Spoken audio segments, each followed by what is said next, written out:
Blockbusters. You are listening to the Triple B Podcast.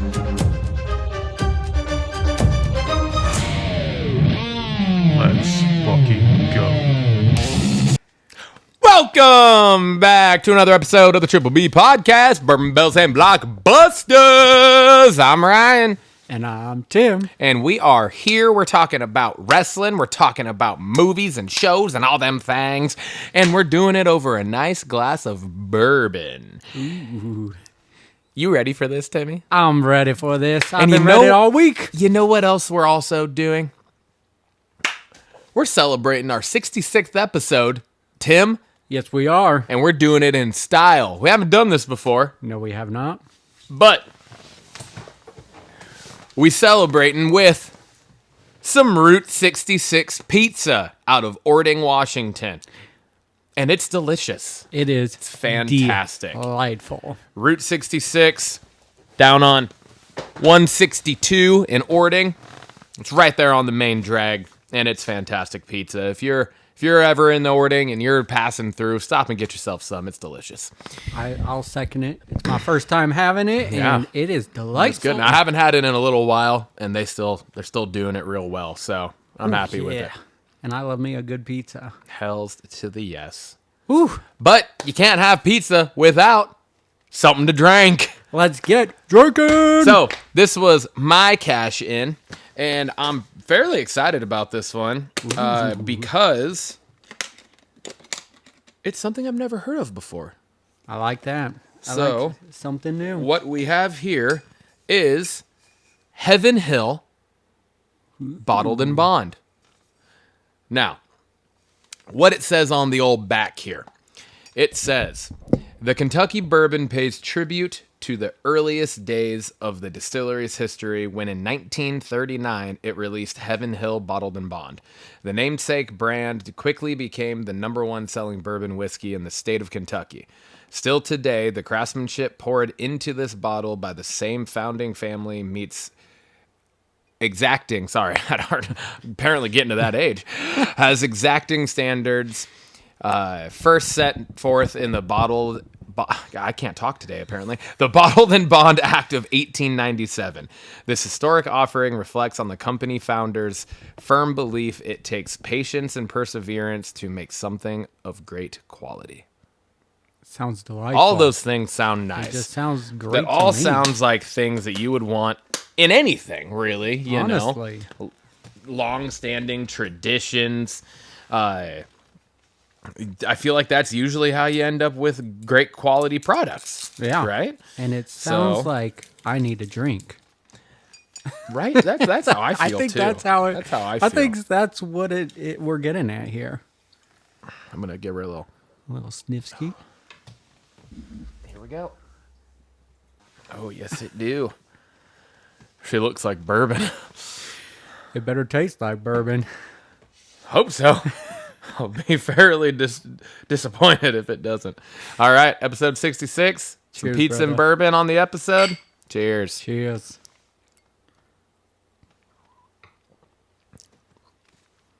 Oh, fuck yes. Yeah. That made my eyebrow go bing. Yeah. Ooh. That is good. It's like an instant burn, but in such a good way. And it's like an immediate burn, but immediate sweet. Mm-hmm, yes. And like my mouth is watering, but in like a palatable, like I want more. Yeah. Watering, like, you know, when you like think of something delicious and your mouth starts watering, like that's how it feels. Not like the other way when you would start to salivate right before you're gonna, No, you know. No, this is fantastic. I really enjoy that, and that is such a good warmth. Yeah. Oh man, Very, very smooth too. Mm-hmm. Like considering the burn, like it just all goes down smoothly. yeah. It's so interesting because there is that heat, Yeah. but it's not a heat that impacts the swallow. No, it kind of Like I feel it on the tongue, I feel it in the mouth. Don't really feel it until then. It's like on the backside. It does feel a little burned down. that is really good. I'm really happy with that. Oh boy, nice pull, oh man. boy, Timmy. I got this at while you're thinking on the number. I got this. Forgot to even mention this. I got it at Safeway. Oh, okay. At about 6:30 this morning with my daughter. I was gonna say. Yep. She woke up at about 5:30 this morning, and I got up with her, and we were hanging out, and we were having a good time, and I wanted to go get stuff for breakfast. Mm-hmm. And while we were at the store, I was like, well, shit, I'm already here. If it saves me a stop later in the day, I might as well check out what they got. And then it was like the first bottle I looked at because I was like, I've never seen that before. Yeah. I've never even laid eyes on that bottle or that distillery or anything. So I was just like, fuck it, I'm going to try it. It was on sale for ticket price at like $54.99. Like after 70. Everything, it was about 70 walking out the door. Yeah. So it's still not bourbon on a budget, but not like super pricey. Like that's fairly respectable, and especially for the quality of that. Yeah, I would that almost is bourbon on a budget when you look at the price tag compared to how good that is. Holy shit! I'm gonna give it 9.5. All right, I almost want to give it a 10, but yeah. I don't want to just be handing those out left. No, and right. I agree with you. I'm gonna join you at a 9.5 because I was right there. I'm teetering. Yeah. I'm like, fuck. I really do. I'll get 9.75. Ooh, our first non-.5er. Yeah. I'm with you. I'm going there. Yeah, 9.75. It is really good. It really is, and I was right there teetering, and I'm like, I want to give it a 10, but I'm also like, we don't want to throw out too many of those. Yeah, and Is it truly deserving of the 10? I don't know. It might be. It's so close. 9.75. I'm good with that. Let's call it that. Oh, damn, that's good. It is. I'm excited. Real good. There might be a little topper offer. Yep. Here. Yep. Here, I agree. Especially we got some za to munch on too. That brings us to our socials. You can find us on Instagram, X, YouTube, TikTok. We are at TripBPod. You can find us on all platforms: Spotify, Apple, Amazon, YouTube. We are the Triple B Podcast, Bourbon Belts, and Blockbusters. And you can shoot us an email at triplebpod619@gmail.com. Love to get social with you guys. Please give us a follow, give us a like, share with your friends. Give us ideas for bourbons to try. Give us ideas for questions you want us to discuss on wrestling and or movies. We just want to hear from you guys and appreciate your guys' following us. With another episode comes another fact check. How did we do last week? We did pretty good. Okay. I will say that. It was a ways into the episode before I even put the first thing. Nice. Now, I do have multiple things to talk about. Okay. I have like 9 points, but most of them are really just like things that we kind of questioned ourselves, and it was just like following up or double checking it. Mm-hmm. And a couple of them, it was like, yeah, we were right in what we were saying. So I just wanted to like bring clarification to it. Not a whole lot, really, if any, that were actually like fact checks that were like said something that was just blatantly wrong. Yeah, I gotcha. First off, what does make up a WWE Grand Slam champion?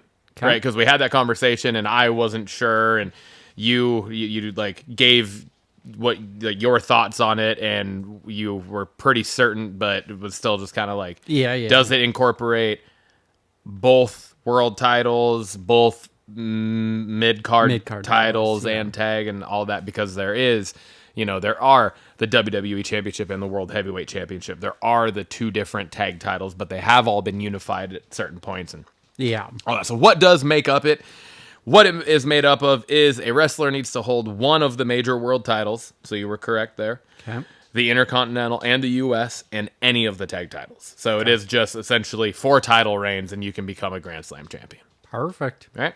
So I think that's probably the easiest way to break it down. Is 4 title reigns, 1 in each of those categories, and you're good. Nice. Okay.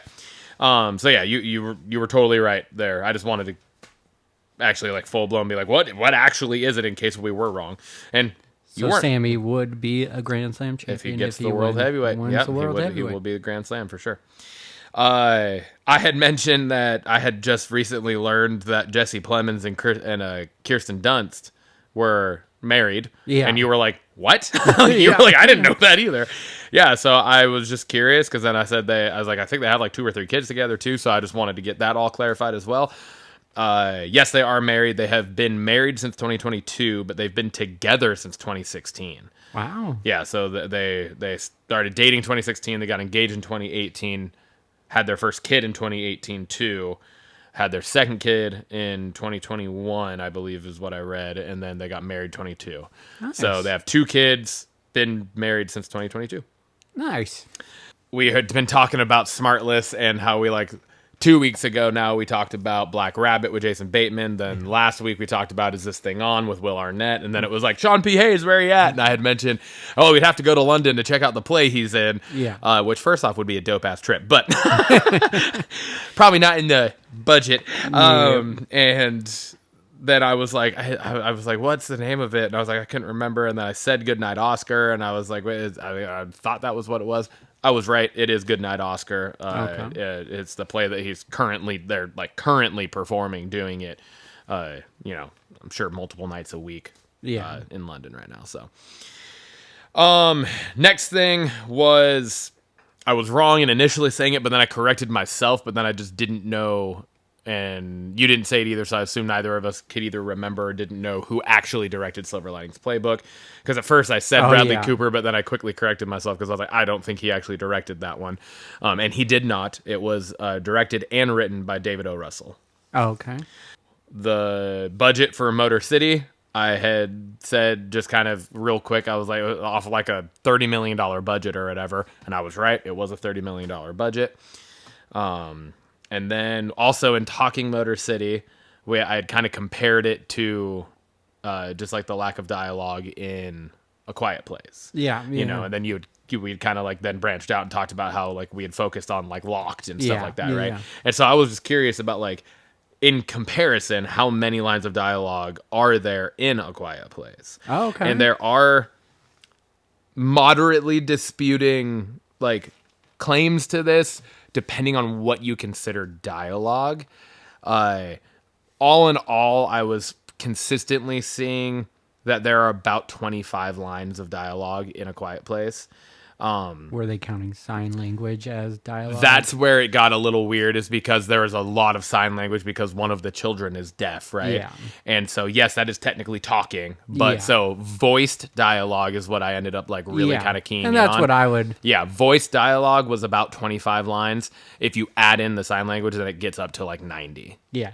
Right, but so voice dialogue was about 25 lines. So then you really compare that to Motor City, only 5. That's fucking crazy. That's wild. That is crazy.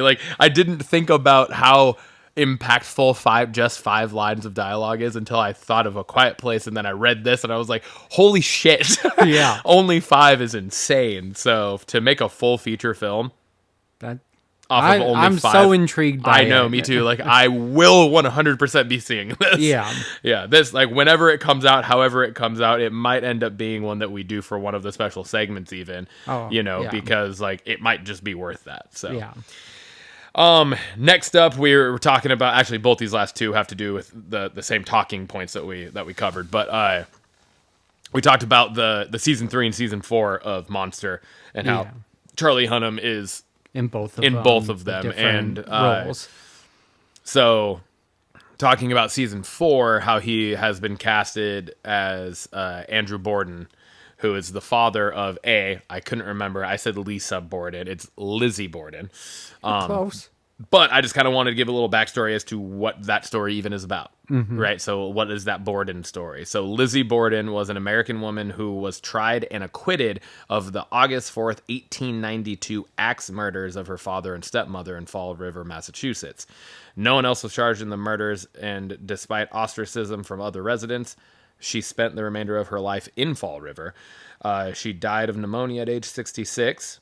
Oddly enough, episode 66, we're eating Route 66 pizza, just days before the death of her older sister, Emma.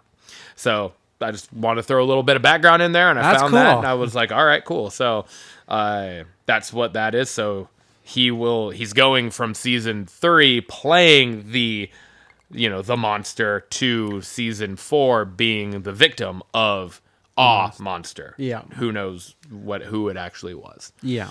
So yeah, I thought that was interesting. That is And then finally, Monster season 3 cast, I had said that somebody well known was casted as his mother, and I couldn't remember who it was, and you I did couldn't not. either. Yeah, you Yeah. didn't know who it was that had happened or what. So I just looked up the Monster Season 3 cast, and the other two main names other than Charlie Hunnam, obviously, is Ed Gain, is Laurie Metcalf is playing the mother. Oh, okay. So Roseanne's sister and Roseanne, right? Yeah. And then Tom Hollander, not Tom Holland. Hollander. Tom Hollander is playing. He's being more Tom Holland. Yes, he's being yes. Hollander. Quite literally, because he is he's much older than Tom Holland. But he is playing Alfred Hitchcock, like the Okay. director, Alfred Hitchcock.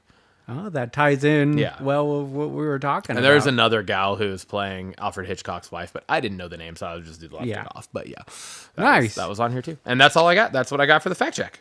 I The like- fackety checkito. I like the backstory on that stuff. That's pretty cool. Yeah, like I said, I'm a freak for serial killers. Yes. I wore my Michael Myers shirt last weekend that said "Killer on the." What did it say? Killer on the street, freaking the sheets, or opposite, something like that. yeah, But because he's like behind the sheets. yeah. That brings us over to our second and final talking point of our bourbon segment this week, and that is hot talk.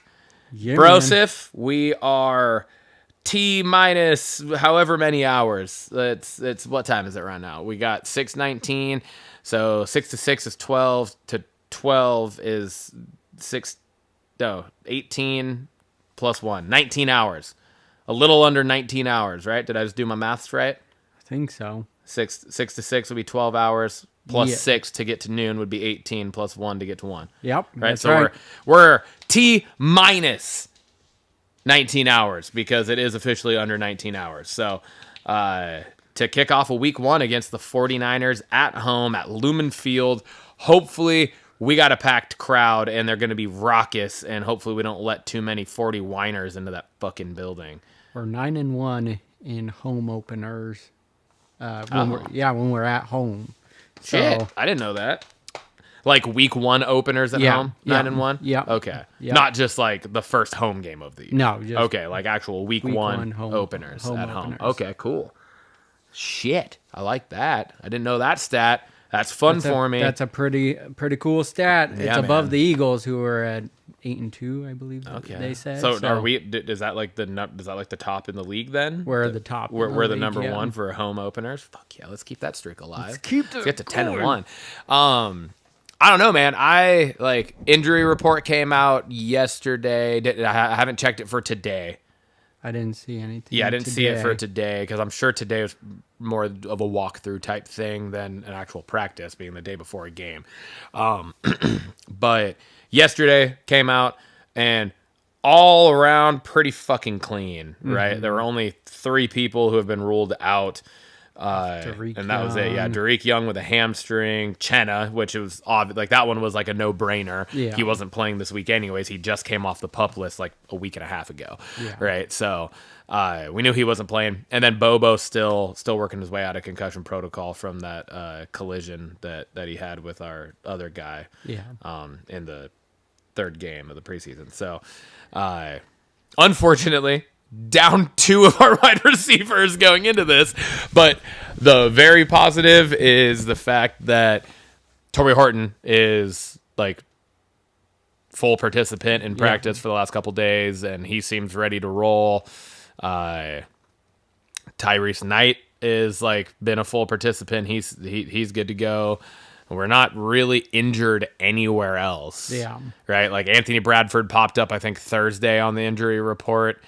But then he wasn't given a game designation yesterday. So it was like kind of assumed he had some muscle spasm in his back or something because it was a back issue. Yeah. And then he was fine. So Pretty clean bill of health there. it's not very often that we ever roll into a season with, 11, the 11 starters from last year, or at least the 11 top people who took defensive snaps all returned, and they're all healthy, Yeah.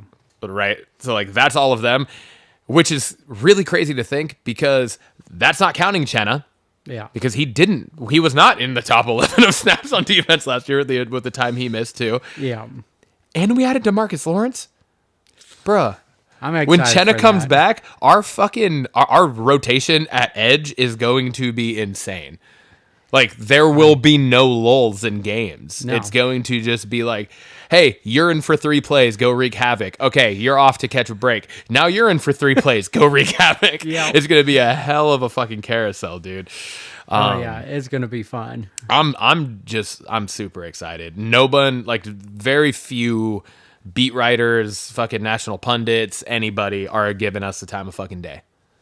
And That's I know where I we said like this to last be. week, and I love it. So, yeah, I'm good. I did see Christian McCaffrey popped up with a calf issue on the Niners yesterday, and he popped up as questionable. But I also got another notification today saying that he is very likely to play. So Yeah, I expect saw him to some play. video of him. Yeah, expect him to play.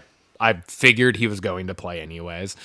Usually, even when it's just like a veteran that they're just like letting rest, they'll give some designation to, or they will say resting veteran. Yeah. But if there is like a soreness, then that's just what they classify it as, Yeah. right? So you can come in with a sore taint and make the goddamn injury report. So it's not going to keep you out. Right? Now, torn taint, that's a different situation. And you don't want that. Yeah, no, torn taint is a whole different thing. So that's you don't want that's career ending. Yeah. But yeah, man, I seriously I don't remember being this excited for a Seahawks game. Yeah. And I don't know if it's because I like our schedule this year too. Not even talking like strength and weakness and stuff like that. Even though it is moderately in our favor, I guess, because we play the NFC South and the AFC South, which is always a good thing to do. But I love that we start and end the season week 1 and week 18 with San Francisco. They're just, I love it. Yeah. I mean, it's think our it's biggest great. rival. Yeah, but also I feel like the Rams are actually our biggest rival because I think that they're the team biggest is, thorn. Like, Yeah. And like the Niners rivalry was obviously huge during Jim Harbaugh's era, Yeah. right? In those first few years of Russ and all of that. But that quickly died off, oh yeah. right? And then yes, we were in not a great state against them for like 5 years. They fucking swept us for like 3 straight years or whatever. But I just don't feel like it doesn't have this. I just don't feel like it holds the same weight. Like I don't look at the 49ers and just be like, God, I fucking hate this team anymore. I just Yeah, don't. that's true. Where like I look at the Rams and I want to punch Sean McVay in the face, even though I'm sure he's a really nice guy, you know. But Yeah. fuck him. I can't stand him. They added fucking Devontae Adams, who I already didn't like in the first place.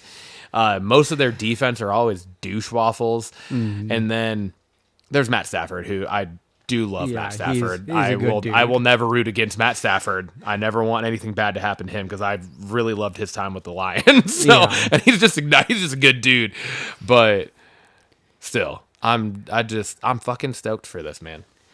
Yeah, man, so excited. I'm the same. It's a brand new season. Like, yeah, we got the preseason, but it's official time now, and you get to see all the hard work that, you know, from the free agent pickups, you know, training camp talk, and then you just get to see it all unfold in week 1, and it's against a rival, and so it's exciting. Yeah, So for sure, absolutely. I think the Seahawks are gonna win. Yes. They're gonna win. Here's the thing too.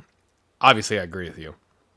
I'm not just saying that because I'm a Seahawks fan. Yeah. That's the thing. It's not I'm not a blind fan. Like I know when we're going into a game where I'm like, fuck, I don't think we're gonna win this. Do I think we can? I always think we can. But do I really think we're gonna all the time? No, of course not. I'm not an idiot. There's a part of me where I feel like I will actually be surprised if we lose tomorrow. Yeah. That's how I feel going into this. I like that confidence. Yeah. I like it. I think it's going to be a tight game, but Yeah. the 49ers had a lot of roster turnover this season and more than they've had in a long, long time. Yeah. They picked up some good pieces for sure. And I mean, their receiving core is fully depleted right now, too. Yeah. They fucking traded Debo. Jawan Jennings just came off PUP, so I didn't look fully into their stuff. I don't know if he's playing or not. Ayuk's on IR, so he's out for at least the first 4. So it's like, now you're looking at, I mean, yeah, they have, there's other guys. They have the, Pearsall. I think. yeah, Ricky Pearsall. That's who I was trying to think of. He's the one that got shot last year. Yeah. And missed pretty much the whole season. And so, like, we'll get to see him. And, I mean, there's, you know, been a lot of hype behind him. Yeah. But then it's Kittle and McCaffrey. And those are just big weapons to worry We're about. always just fucking thorns. But, dude, our fucking defense. Oh, man. We ended the year in, like, the last fucking 8 games or whatever in top 5 defense in almost all statistical categories, right? After being, like, the first half of the year. Like, we ended total overall, like, on average for the whole season. I think we were, like, 14th. Yeah. But it was if you just take that snippet of games where, like, Ernest Jones then had more than the game under his belt against the fucking Bills where he literally came to Seattle 3 days before that game or whatever the fuck it was, right? After that game, then it was like, oh yeah, he's fucking locked in, and Tyrese Knight took over as a starter, and like our defense just fucking molded together. Yeah, man. Right? And so, yeah, you can look at the whole year where we had a lot of brand new and a lot of learning and a lot of rotating parts. Or you can look at the back half where it was like, oh, they figured this shit out. Yes, exactly. And that's what we're returning. So it's like, that's kind of what you need to look at more of. I'm excited. I'm excited, man. I'm excited. Stoked. I can't wait.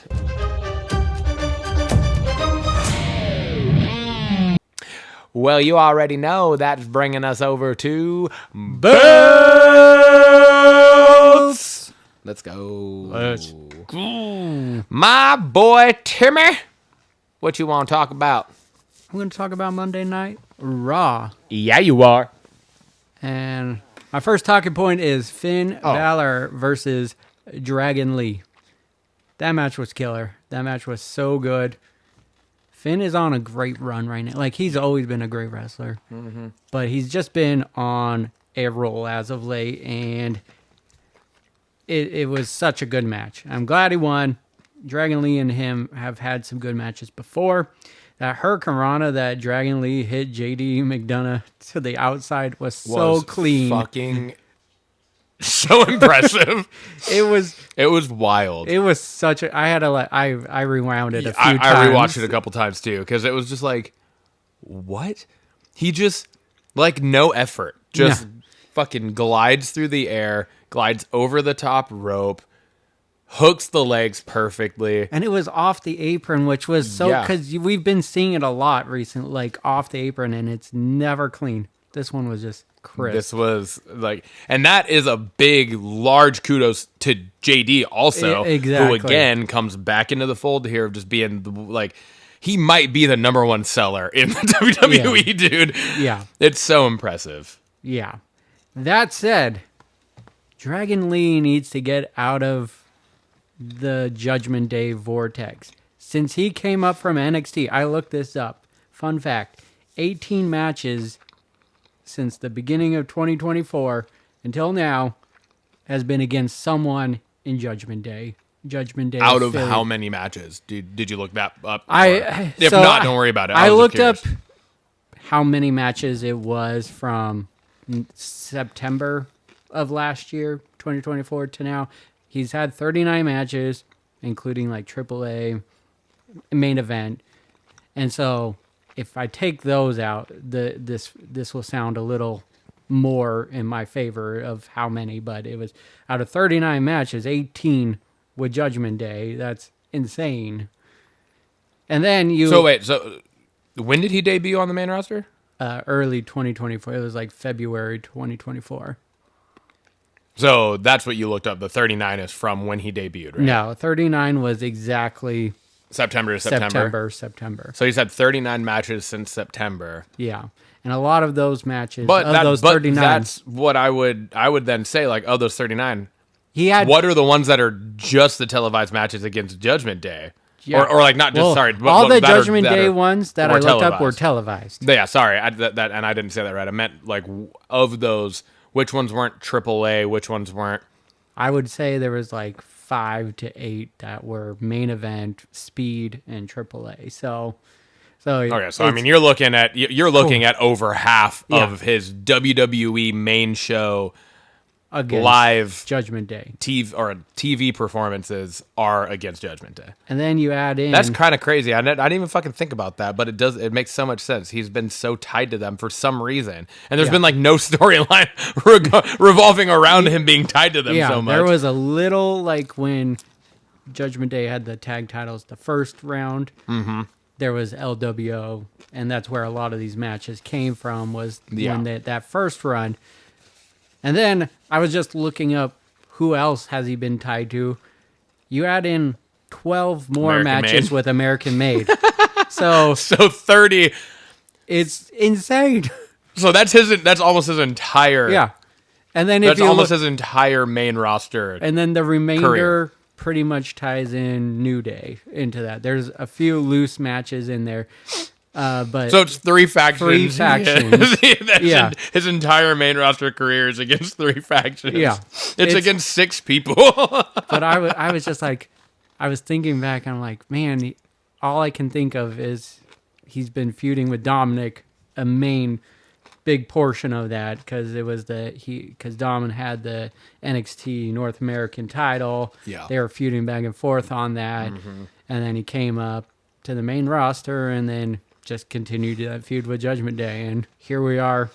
Year and a half later, and he's still feuding. But if you take another step, because Dom's been involved a lot in AAA lately too. Oh, so yeah. how many of those matches have involved Dom in AAA? yeah, no, it included a few of those too. So, So it's like your 18 included those. Yeah, Oh, yeah. okay. I was gonna say if you weren't including those, you kind of have to, Yeah. and then now you're pumping those numbers up even more. no, That's it's wild. insane. That is like I never thought about that, and like it's never been something where I'm like watching. I'm like, God, he's going against them again. Which is funny because I was just about to say kind of what we did with like JD, kind of what we did with Candice LeRae, and who did you do it with last week where you gave like the extra kudos? It was JD. Oh, that was Yeah, JD. Yeah, yeah, okay. I selling. think we've done that with JD multiple times now. Yeah.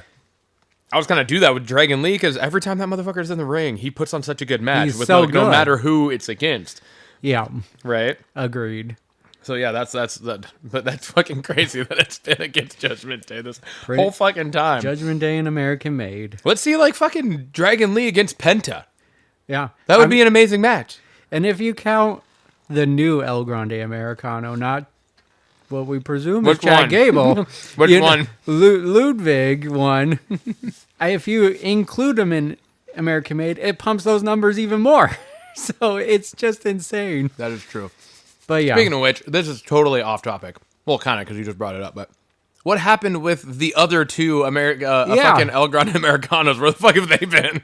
yeah, It's like they were there twice, or I guess the Pete Dunne one was there twice, and then the other one was there one time, and we just haven't seen anything from those 2 again. maybe so. because they did the international tour and probably just didn't go along with that one. Would be my guess. Maybe, yeah. So True. I'm sure they'll be back in the fold here soon, especially with AAA happening this next Friday. True. Bringing me to my next talking point, Stephanie Vacquier and Io Sky are set for WrestlePalooza. We've been talking about this match, and we've talked about it on previous episodes where I'm like, they put on these killer matches, and they end not the way you want, because they end with DQ or something. And I got really excited. I was like, hell yes, this is going to be the time. I don't think it's going to happen. I think Kabuki Warriors are this. They talked about helping her at WrestlePalooza. It's not going to finish clean. This is where the fucking Stephanie Vacquier is going to end up winning because they're going to cost Io. Yep. Fuck me. That's all I could, like, literally, they announced it. I was super excited. I was like, yes, this is where we're going to finally see the full match. And then shortly after Kabuki won their match, they said, we're going to help you at WrestlePalooza. God damn it. No, what's going to happen is they're going to come out, and then Rhea's going to come out. Oh, yeah. And it's going to end up being the Kabuki Warriors cause Rhea to cost Io. Oh, yeah. And then There's it's no gonna- way that that's all going to happen without Rhea being involved. That's been a whole storyline that we've covered That's for true. weeks now. That's true. So the Kabuki Warriors are going to come out and they're going to start, like, something is going to happen to where it's like they are trying to screw Io, but then Rhea's going to come out to try to defend her, but then they're going to end up doing some bump where it ends up knocking in Rhea, ends up knocking something's into gonna Io, happen. and then They're Stephanie gonna Vicker is push, going to take. headbutt. Yeah, Stephanie's going to take advantage, and she's going to end up winning off of some bullshit. Which And I'm want okay with Vicker I want Stephanie winning. Vicker to win. There's no shot in hell that I want Io to win this title in this situation. Yes. Now, I don't want her to be champion, but not in this situation. I want Stephanie Vicker to win. But not like that. Let the fucking match play out and let it be clean. It's going to be a killer match. damn They're it. going to do it again, and then it's going to piss me off that much when it happens. I just want to see it clean. Mm-hmm. But we know, I have it in my gut that it's not going to be a clean finish. I didn't even fucking think about that, and I don't know why, because it's so obvious. And yeah, that's because we've been talking about that storyline. I was like, oh, this is where it's playing out. And I will love to be wrong. Please, Yeah. make me For wrong. the love of God. Paul, if you're listening, Heyman or Levesque, I don't care. For the love of God, let Io and Stephanie Vicker wrestle a full fucking uninterrupted match. It's too good. Speaking of uninterrupted matches, my next talking point, Dirty Dom versus AJ Styles. The match was killer. The crowd was killer. This is why I was wondering why AJ wasn't on the PLE for Clash in Paris, because the last time he was in France, it was they were cheering and it continued. It was incredible. The match was so good, and I felt like this was the time to give it to AJ. I just thought the cards were in the line, but then I tell myself this helps Dom gain more heat in the Yes. long run. Absolutely. And that's the long game, right? That's And this you is- want to build up that Yeah. for him. And like it or not, this is kind of where AJ's at in his career, right? Where like his job now, other than just being fucking phenomenal, literally, is to just continue to build up the talent underneath him, and he knows that, right? So I think it's hard because it's like, yeah, we want AJ to fucking win the IC. I think the time to have done it would have been SummerSlam. Yeah. I think here, it's funny because it was like we're opposite. Because Yeah. like you were thinking what now what I was thinking at SummerSlam. Yeah. And I'm now thinking what you were thinking at SummerSlam, where I'm like, I like the fact that they had Dom cheat to win again, because it just continues to build him, and it's building this fucking larger than life fucking persona Yes. that a year and a half ago you would not have fucking thought Dom would be in. Yeah. All I could think about, though, was the crowd was so fired up, and imagine if he did win. That building would They have would've gone shaking. fucking crazy. It would have.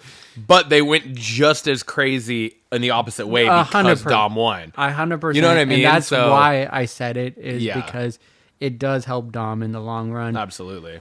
But AJ's coming near the end, too, and Yeah. you just want something for him, and I don't know. But coming up on the end, is it a mid-card singles title that you want? True. You know what I mean? Very true. Like, let him go. Let him have one more run at the fucking Him versus at Seth one of the would be a world. good feud. That would be fucking phenomenal match. Have we seen Seth versus AJ? I don't think they I had- have. I can't think of the last time. I don't think so I've seen Seth versus AJ. Has it happened? I have no idea. I'm sure it has. I don't think but- I've seen it. But that would be a hella good feud. So Yeah, that would be phenomenal. yeah. Literally, I keep saying phenomenal. I'm not meaning to do it in coordination No, with the phenomenal AJ Styles, but Yeah. it is a very fitting adjective. Yes. 100%.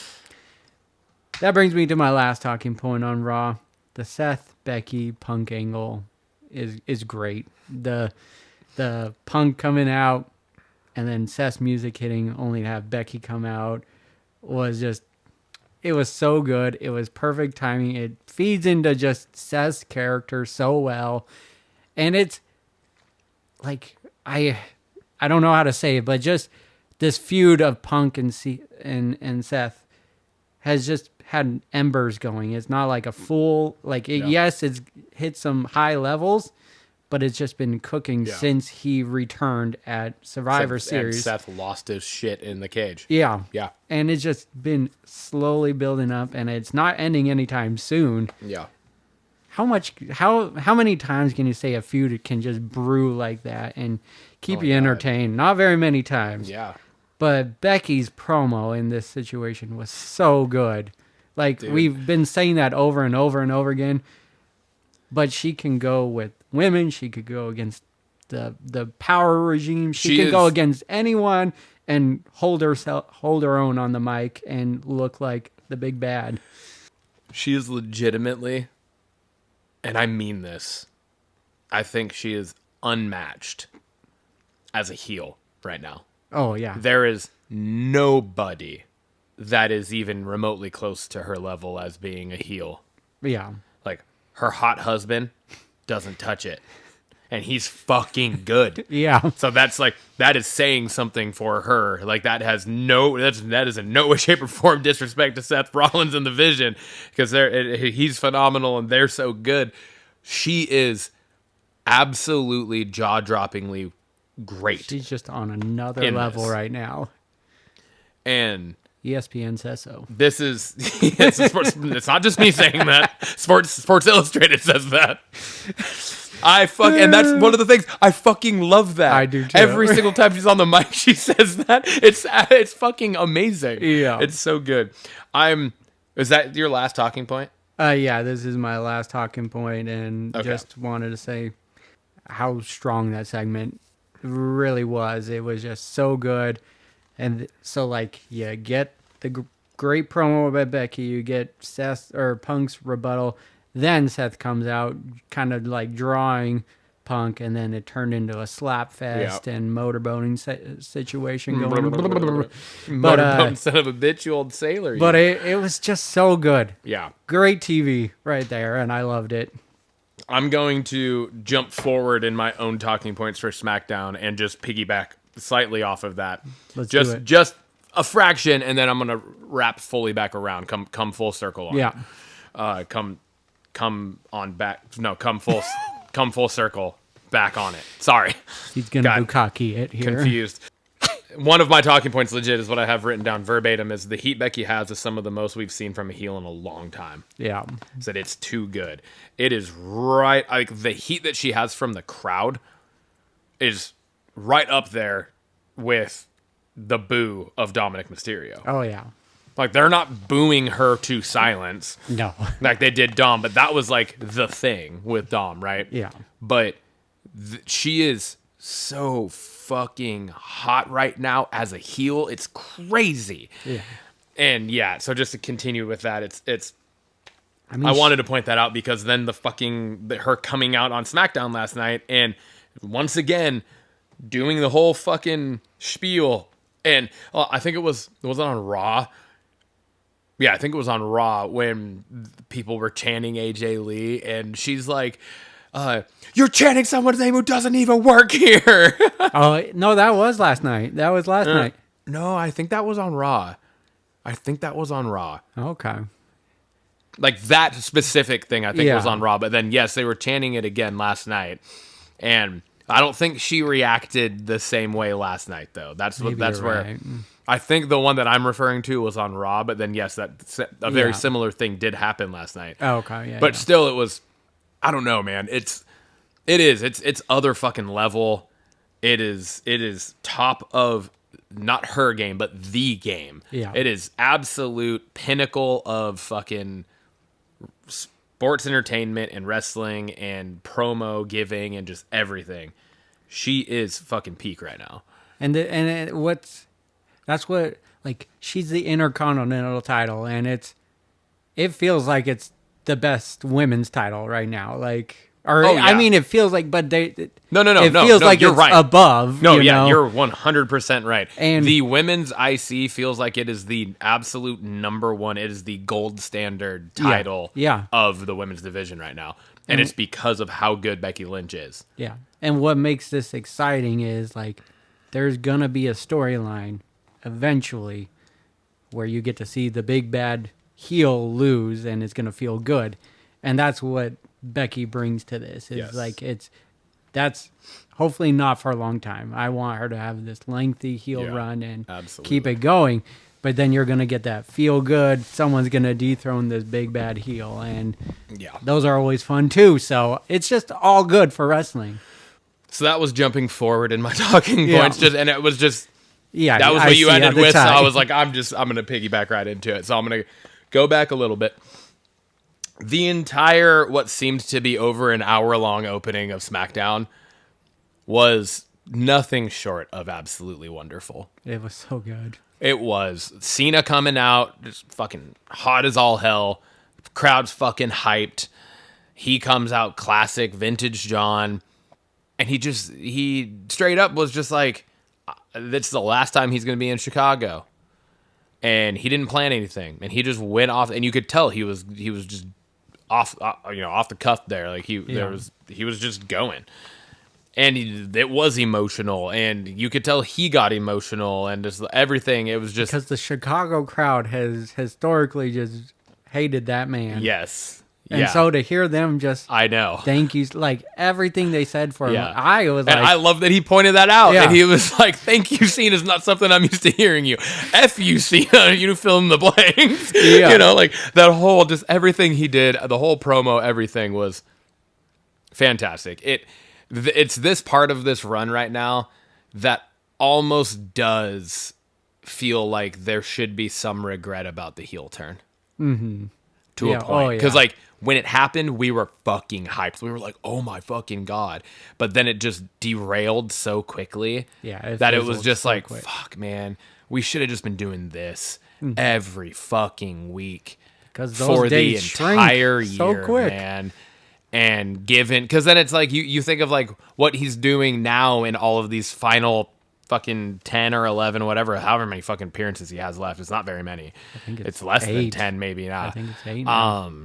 All of these crowds are getting what we all fucking grew to love about John Cena, where those 3 or 4 months, all of those crowds got just like this shitty fucking version of it. You know what I mean? Yeah. And so it does kind of suck in hindsight that it all happened the way it happened, but just the feeling that we're getting now from all of it is so fucking different, dude. It is so different.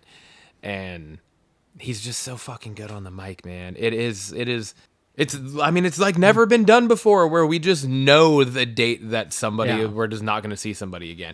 And the way that he talks about it is like, we're not going to see him again. Yeah. No, yeah, 100%. Like in the ring, on the mic, in that way, outside of fucking Hall of Fame induction, right? Like, and I mean that realistically, that's never been done before in this, at least to this extent or in this way. Yeah. Right. Yeah. There was the Undertaker Shawn Michaels match where it was the end of Shawn's career, and so it's like you knew that going in, but that wasn't a fucking year-long. I mean, I guess it kind of was a year-long build because it was back-to-back, but that stipulation wasn't a year-long build, yes, right? Exactly. Like that was. Not too, it was the Road to WrestleMania build, right? Like, this has been, like, we've known the start and the end of this. From fucking August last year, almost. Yeah. It was almost a year ago when they announced John Cena was retiring, right? So, it's just fucking crazy. And then you add in, which I was a little heated for a second when Sammy's music hit. Oh, gotcha, yeah. You don't boo my boy Sami Zayn, okay? It's what Chicago. The fuck are you doing? He is too goddamn good. You don't boo Sammy. That's bullshit. That being said, he fucking came out and he delivered in such a good way too on the mic. Yeah, he did. It was absolutely wonderful. And the passion. And he fucking just worked right through the booing too. Because that was... He didn't even let it... It was 100% unexpected.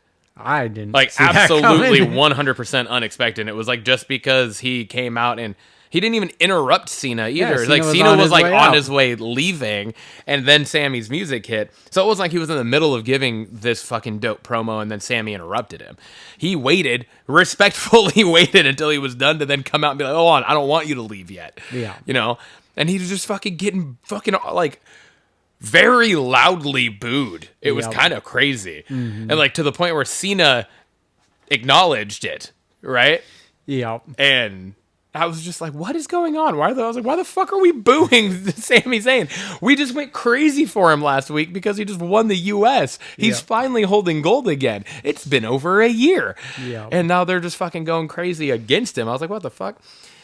But then he fucking navigated it beautifully, brought everybody back in, and then was saying and doing the things to, like, make the fans be like, oh, fuck yeah, we're behind him because we want this match to happen. Yeah. And we get a fucking hella great match. U.S. Open title match or U.S. Open challenge match against Cena, Sami Zayn. And it was awesome. It was such a good match, and we got more homages. This match could have been on any PLE card. Oh, yeah. Like, and this is saying something. This match might have been even better than the Logan Paul match. I would put it as better as the Logan Paul match. And that match was fucking great. Yeah. Right? So this was, I mean, dude, we saw Cena take a fucking Blue Thunder bomb. Like, straight to his back. Yep. Everything. When that happened, I was like, oh, shit. Okay. He's going We saw for him it. fucking hit Edge's spear. I was mad at Michael Cole. I get why, but What because I didn't hear what he say. Michael. They were like mentioning all the people that he's paying honor to. You know, Kurt Angle's ankle lock, and then when he did the spear, Michael Cole said Roman Reigns. Oh. And then Corey Graves was like, I think it was more of another guy. But they're not going to say Edge because he's in AEW now. But he has a different name, so why can't you just say Edge? Yeah, you could say Edge. And also, have they not mentioned other guys that are in AEW before in some of this stuff? Claudio, Cesaro. He literally said Cesaro last week. Exactly. Or no, at fucking... Yes. Yeah. So why would you not say Edge? Because it's not like Cena and Roman had a fucking... They had I mean, one, they had a but feud, but it wasn't a fucking... The way he was going like this. He was doing this. He fucking ran his hand through his hair. Yeah. He did the whole Edge setup for it. I was waiting. I thought we were going to get some Sweet Chin music. That's coming. I'm sure that's coming. Yeah, because we still got more matches. Cena, Shawn Michaels put on a hell of a fucking... That Iron Man match they had on that Raw was... Like, that was one of the best fucking matches on Raw ever. Yeah. So... And some of the I don't know if it was actually an matches. Iron Man match or if it was just a 60-minute. No, I think it was. Wasn't an actual Iron Man match? Okay. Yeah. I couldn't remember if it was just that or if it was just a match that went 60 minutes. But yeah. But still, it was fucking... It's got to be coming. One negative here. Let's just keep proving that the company doesn't give a flying fuck about the Women's United States Championship. Mm-hmm. No title introduction. Like they do with every other title defense. Every other title defense. They literally just... The referee just held it up and then walked out. Yeah. They didn't do the announcer in the ring and make it feel like a big-time thing. Mm-hmm. What the fuck? Why? What are we doing? They've done it with the women's IC every time. They do it with both the men's mid-cards. They do it with the tag titles. Yeah. And obviously the world titles for all four. Why are we not getting that for the women's US? That doesn't make sense. Mm-hmm. Now, I'm sure it was a time constraint thing that they felt like they had to cut it, but that's not what you fucking cut. No. That's what sets up and build, like it gets us build, and it gets the crowd into it. And that's the next point of this. The crowd during that didn't give a flying fuck that this match was happening in the ring. No. There was nobody on, like almost not a single fucking person was standing during this. They're all sitting down. No, there was no noise. Yeah. I said to Lindsay came out. It was right after she put Lainey down last night. She comes out and I'm finishing this and I was like, you know nothing about this. Watch this and does something seem off to you? And she was like, it seems really quiet. Yeah. And I was like, yeah, you know nothing about wrestling outside of the Bellas. Yeah. And I don't even like to say that. That's the only thing my wife really knows about wrestling. But I'm just like, what the fuck, dude? Like, Yeah. they're just shitting on the women's United States title, which pushes me even further to being more pissed off that entire fucking thing happened and that entire situation happened and we got no fucking sort of anything from Nikki Cross after she fucking peeped up in the background 2 weeks ago. That's true. Yeah. No, I don't get that. And then there's nothing. Like, you plant a seed, you got to water the seed so you can fuck the plant. I was waiting for it. And I'm waiting for at least the watering to happen. Mm-hmm. Yeah. There needs to be a plant fucked soon. Yeah. I would. They didn't do a good job, obviously, building this match because it was all backstage promos, and I'm sure it was like during things like no one was paying attention to. So it was just like Julia should be a big thing. She should, but she is not. She has been absolutely forgettable since joining the main roster. And Michin has almost entirely been forgettable since she has debuted. Yeah. Outside of a couple of dope moments that she has had. And I will give her that credit, and we've talked about that on the show. So no need to rehash anything. But all in all, she hasn't done really anything too memorable. No. And everything about Julia so far is just like, nothing great, no. What are you, like, who are you? Why do we care? Why does it matter? Yeah. But yet, she's the United States champion. Yeah. It's because she got all the talent in the world. They're just not doing shit with it. Dropping it from Chelsea was like the worst fucking thing they could have done. 100%. And there would have been nothing better than to have Chelsea still be on this long-ass run of the United States championship and then have Nikki Cross.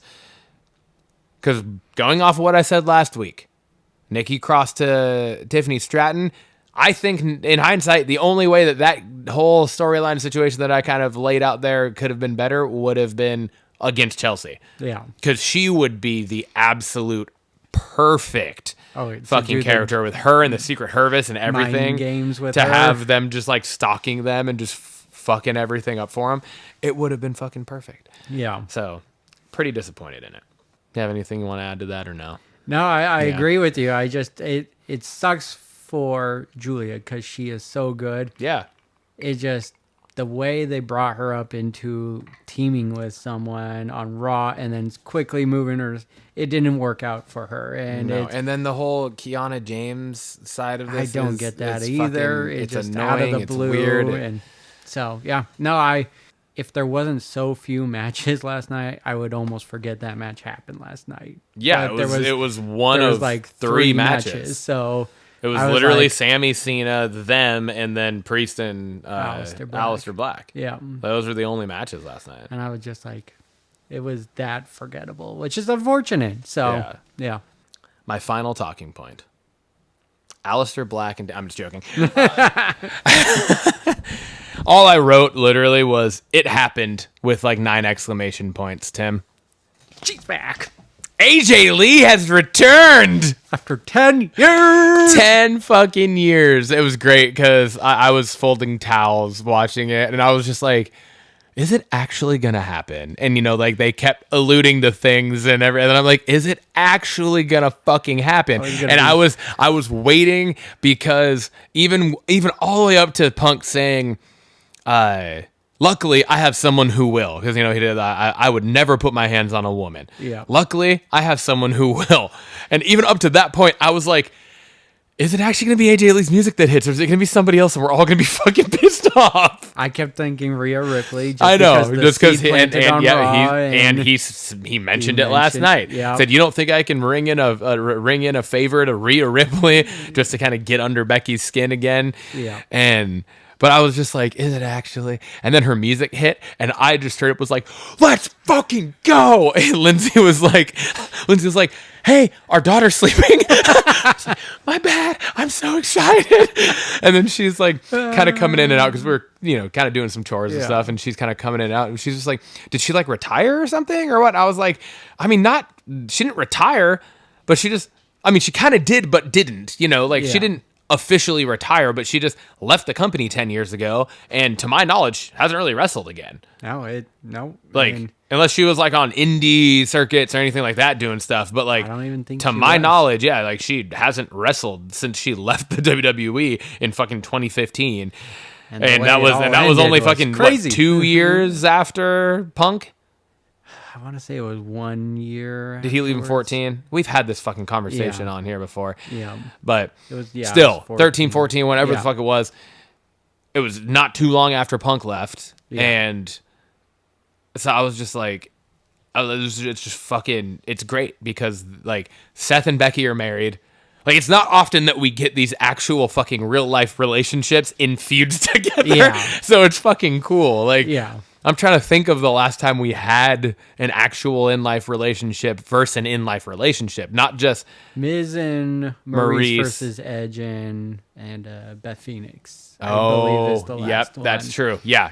That would have been the last one, and that was That was years ago, right? yeah, that was shortly after he returned in 2019, Yeah. right? Yeah. So I mean, you're looking at probably 5 years ago, ish, somewhere in there. Before that, probably would have been something to do with like maybe Triple H and Stephanie or something like that, Yeah, right? Like true. in some weird feud there. So it's like we don't get these types of things very often, and it's just fuck, dude. Yeah. No, So fucking stoked. And the way it went too, and her fucking skipping and everything. Did I tell you about that with Lindsay? like with When she first saw the video you posted. Oh yeah. Yeah. And she was like, why is he skipping? I don't get it. And she doesn't know the music or anything, obviously. Yeah. And then her music hit and she comes skipping down to the ring. She skips around and then she's doing her thing and she skips some more. And it was like, it makes sense. I was like, yeah, this is why he was doing it. Yep. Because we're all pretty much fucking knew that she was returning tonight after 10 years gone. 2 years after her husband returned after fucking almost 10 years gone. Like, Yeah. And now they're both, if you would have asked me 2.5 years ago if I would have ever thought I'd see CM Punk and AJ Lee together again in a WWE ring, no. No. Absolutely not. So the fact that we're fucking here right now on the same night that we saw fucking Brock Lesnar F5ing people again, what?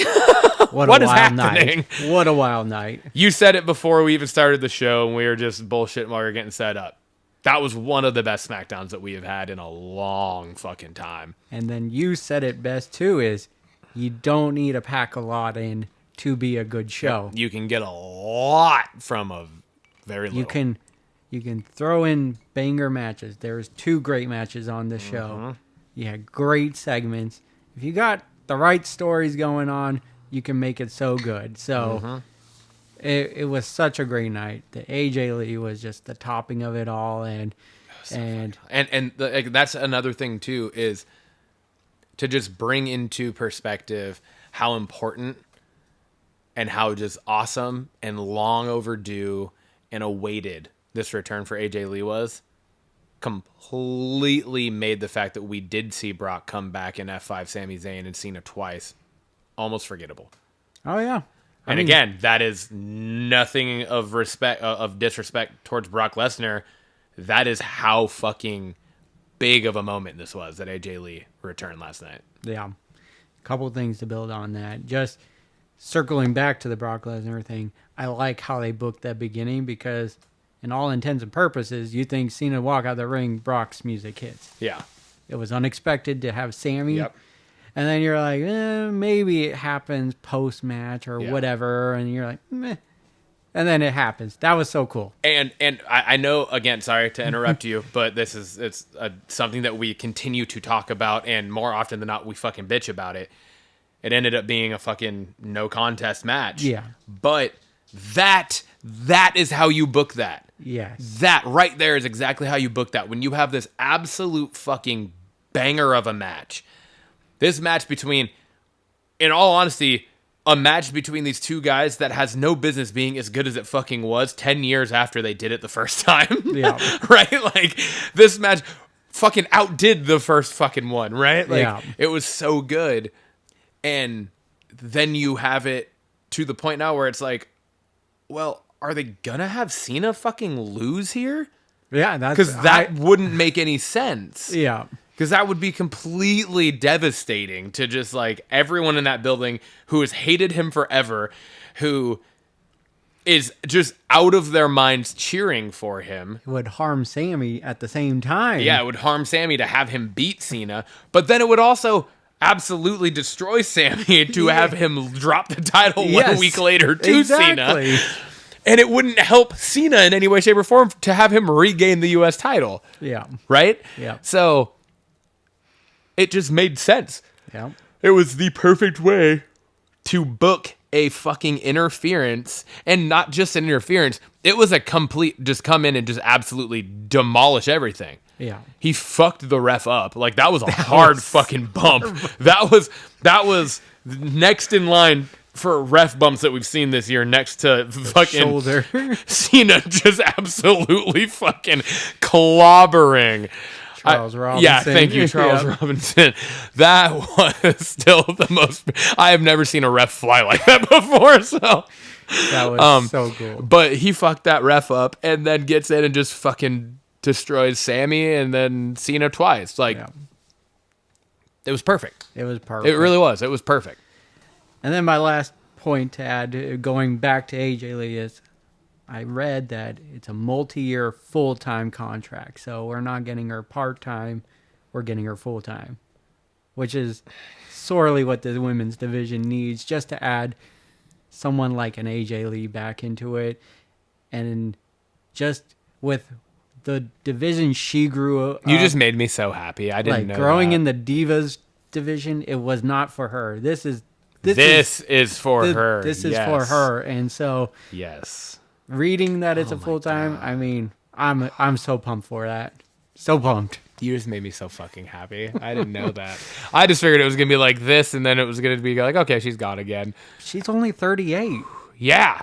So and she looks phenomenal. She hasn't aged. She hasn't aged. She got more jacked. I know. That's what I was like. She came out, and I was like, oh my God. I was like, she looks amazing. Mm-hmm. And, you know, and Lindsay kind of was like, what? I was like, not like that. She does, but not like that. That's not what I mean. I'm saying, like, you know, it's always worrisome when someone returns after a long time because you don't know what kind of like shape they're gonna be in. Yeah. And I was like, she's been gone for 10 fucking years, and again, to my knowledge, she hasn't been wrestling. Yeah. She's been fucking doing something though, because I was like, she's in better shape now than when she fucking left 10 years ago. Yeah. Like, she did not have those abs 10 years ago. She had more of like the Julia build. Yeah. Because that was funny that Lindsay actually mentioned that. She's like, the girl in the purple, I think that's the first chick I've seen on here that doesn't have a jacked six-pack. And I was like, yeah, I mean, you're not totally far off. A lot of the chicks are pretty jacked. I think Becky's probably one that doesn't, and she never really did have, like, she was never like, you know, she's just like fit. Yeah. Right? And that's what AJ was too. Mm-hmm. But I was like, she just came out and I was like, God damn, she got CM Punk, you're slacking, bro. Your wife's putting your abs to shame, dog. I don't think he cares though. So, no. And he shouldn't. So. No, exactly. What a fucking week in wrestling, dude. It really was. Now, how do you wrap that into a banger of the week? Yeah, dude. I mean, what's yours? It's AJ. Yeah, same. It's AJ returning. It's AJ. It's AJ returning. There's nothing that could top that. That's with how good of the shit that we did just talk about and cover. Yeah. Her returning though, it was the creme de la creme. It was just the topping of an amazing week in wrestling. Yeah. And that brings me to the belts question of the week. I posed this with a great run of hot crowds the past few episodes. That got me to thinking, what are some of your favorite crowd chants ever?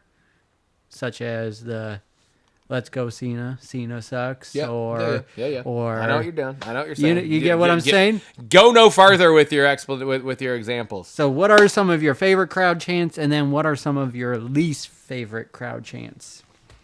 I'm gonna start with the least favorite because I don't like to end on negatives. All right, I'll do the same. My least favorite, and this isn't necessarily. I don't know if this necessarily falls under exactly what you're talking about, but it's one of the things that annoys me the most. Let me hear it, and then I'll tell you yes or no. When they can't coordinate chanting together. and then all it is just noise. That's a good one. Right? Like when it's like, let's go Cena, let's go Cena. But it's like, I'm saying, let's go Cena, and you start it halfway through my chanting of it. So, like, try it. I'd be like, let's go Cena. You know what I mean? Like, when it's just, like, half the crowd's chanting it in one way, half the crowd's chanting it in like, this has unison, but their unisons are like this. Yeah, it's right. Yeah, it's like let's go, and it's just not lined up. It's just like that. I think pisses me off. Yeah, because that's happened. Actually, that has happened a couple times, even over these last couple episodes, where it's like, God, this crowd is it's fucking hot, and it should be a big moment where it's just on fire. Yeah, but the crowd can't get it together because you have 3 different fucking parts of this crowd that are chanting the same thing at different times. Exactly. So that's where I went with it. I was just like, I fucking can't stand it, because it can take a huge fucking moment that should be big, and it can almost squander it. Yeah. It can just make it not feel as big. Yeah. You know what I mean? I agree. So I agree. That was my least. What's your least? My least, I got a couple on here. I hate the "you tapped out" chants. Like, I get it the first time. Yeah. But, like, they're still chanting at Gunther months later after he tapped out to Jay. And it just doesn't make sense to keep that chant going on. And I think it would make sense if they brought it back anytime him and Jay are sharing the ring together. Yeah. But it was like, just as like every other match. Keep remembering. But the other thing then, too, is like, yeah, he tapped out, but then he also flat out beat Jay in the ring the next time they fucking wrestled for the title. So yeah, at some point it's like, okay, yeah, I tapped out once, cool, yeah, move on, grow up. I remember my first beer. That type of thing. I also get annoyed with the "we want tables" chant. Like I get it, tables are exciting, but it's just like the second a no DQ matches, "we want tables." Like, yeah, we get it, we don't need to keep hearing "you want tables." They know. And then lastly, and this one's kind of a newer one, is the "holy shit" chants. And it's not because of the crowd. I almost fucking said this. But it's because it gets bleeped out. Yes. You can't hear any. It's so annoying. It takes me out of the listening. For me, it is partly because of the crowd. Because they know it. Yeah. That's the thing, is they I was know. thanking Logan part for of it, calling part it of out. me feels like there are just trolls in the crowd that are like, we're gonna fuck up the broadcast, on purpose, and they do it, like because that's going through people's minds. Like everyone fucking knows this, because if you're at a live show, you watch it at home when it's not in your fucking town. Yeah. So you know that it gets fucking bleeped out. So yeah, that shit pisses me off too. It's like, shut the fuck up.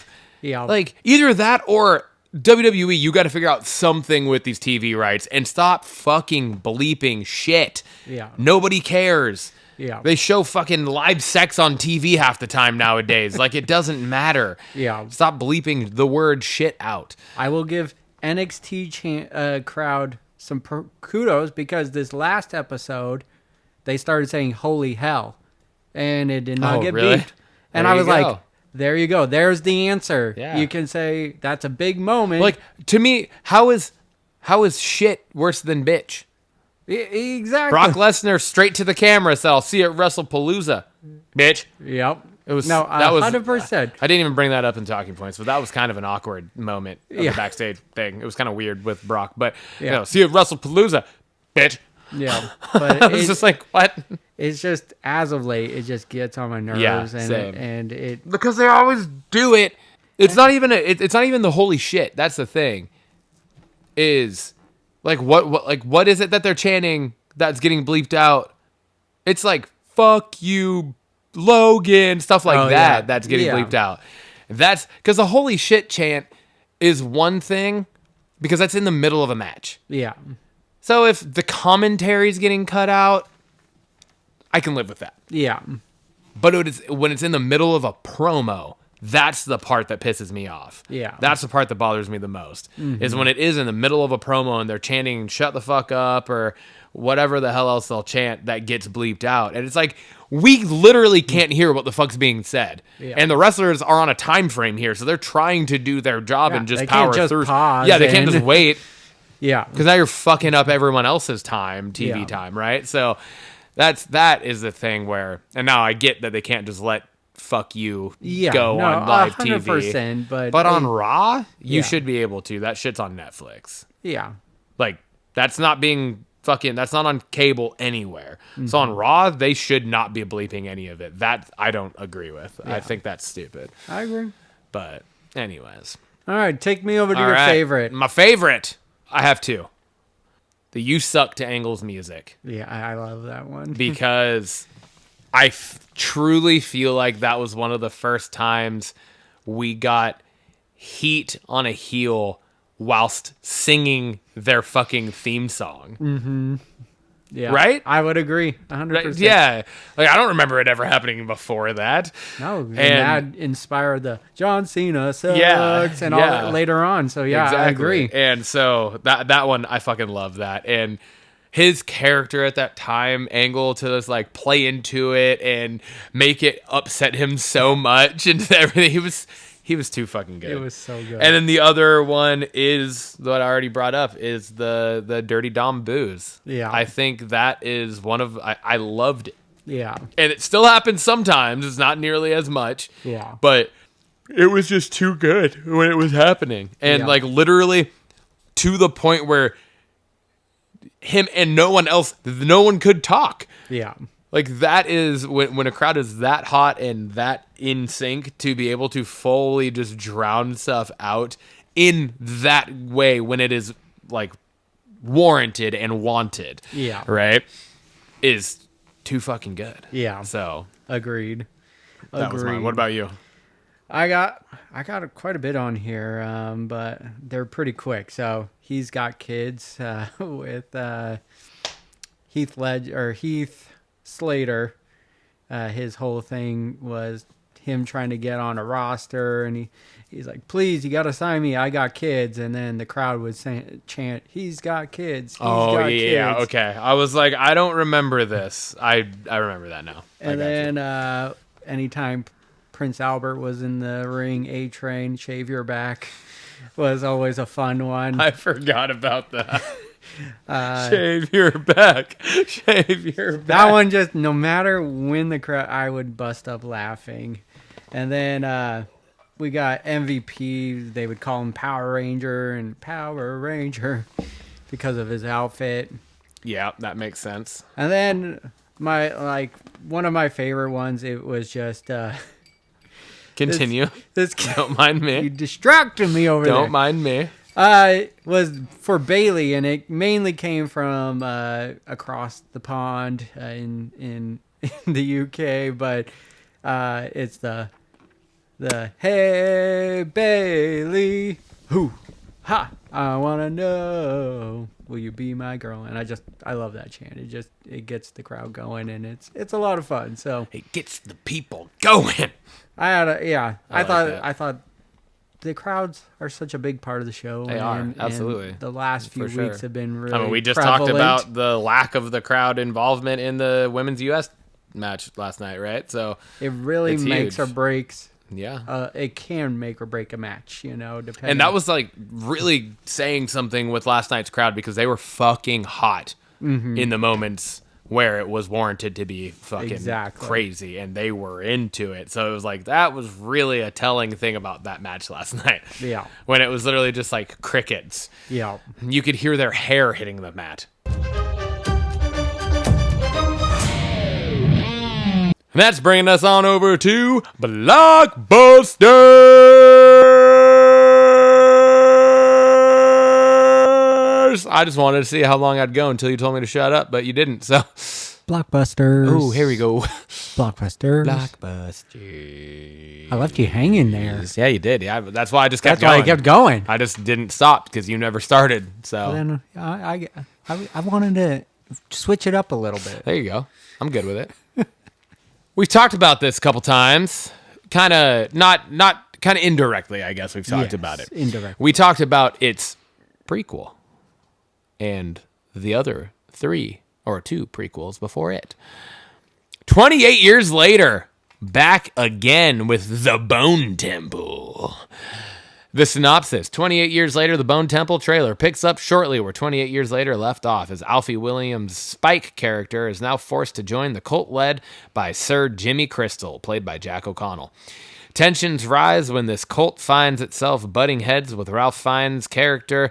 I think it's Rafe Fiennes, too. I think it's how it's actually pronounced. Rafe, yeah. Rafe Fiennes, Dr. Kelson, and the infected alpha leader, Samson, played by Chi Lewis Perry.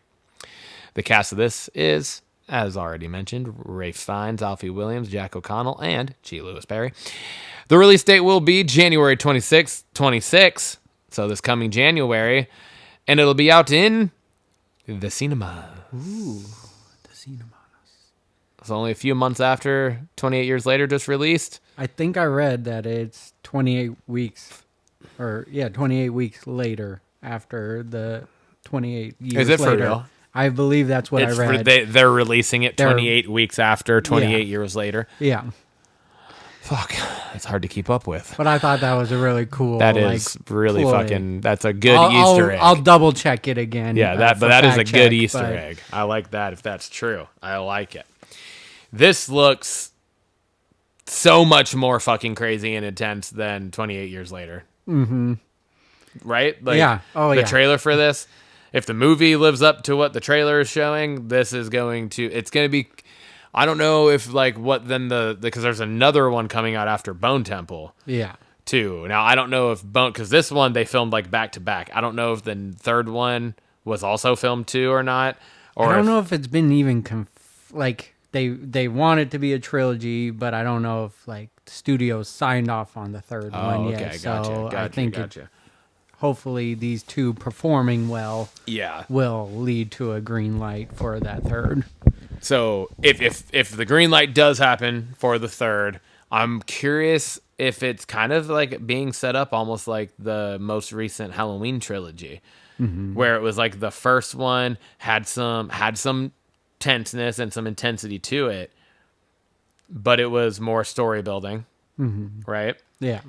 And then Halloween Kills was just fucking brutal. Yeah. I mean, he murdered. Halloween Kills was a very spot on fucking title for it. He murdered 9,000 people in that fucking movie. It was crazy. Yeah. And it was easily the most gory, the most gruesome, absolutely just holy shit. Yeah.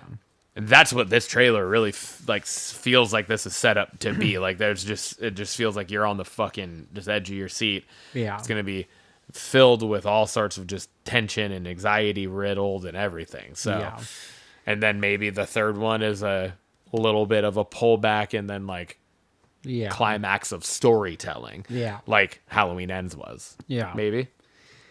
I kind of an interesting poll comparison there, but yeah.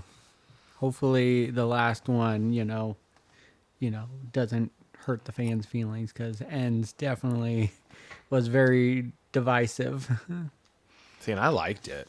I enjoyed it, but there's whole lot of people that did not. Yeah. And so hopefully it's just a great conclusion if that is the case. Puts the bow on it. But the Rafe Fiennes he's incredible. He's amazing. He fits into this universe so well, but his acting he just can do it all, and so literally everything.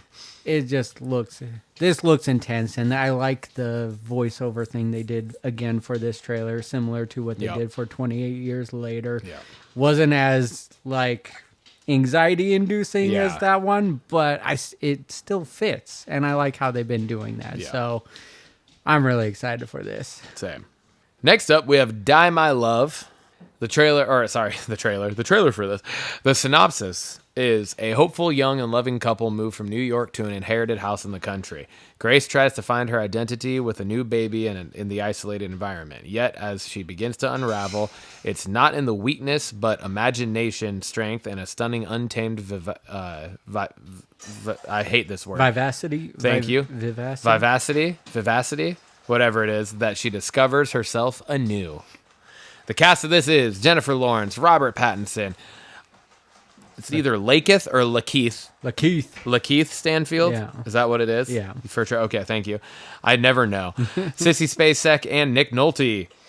The release date is November 7th of this year, and it will be out in, yet again, the cinemas. Dude, I've been waiting so long to put this on here. Oh, for real? I've read about this so long ago.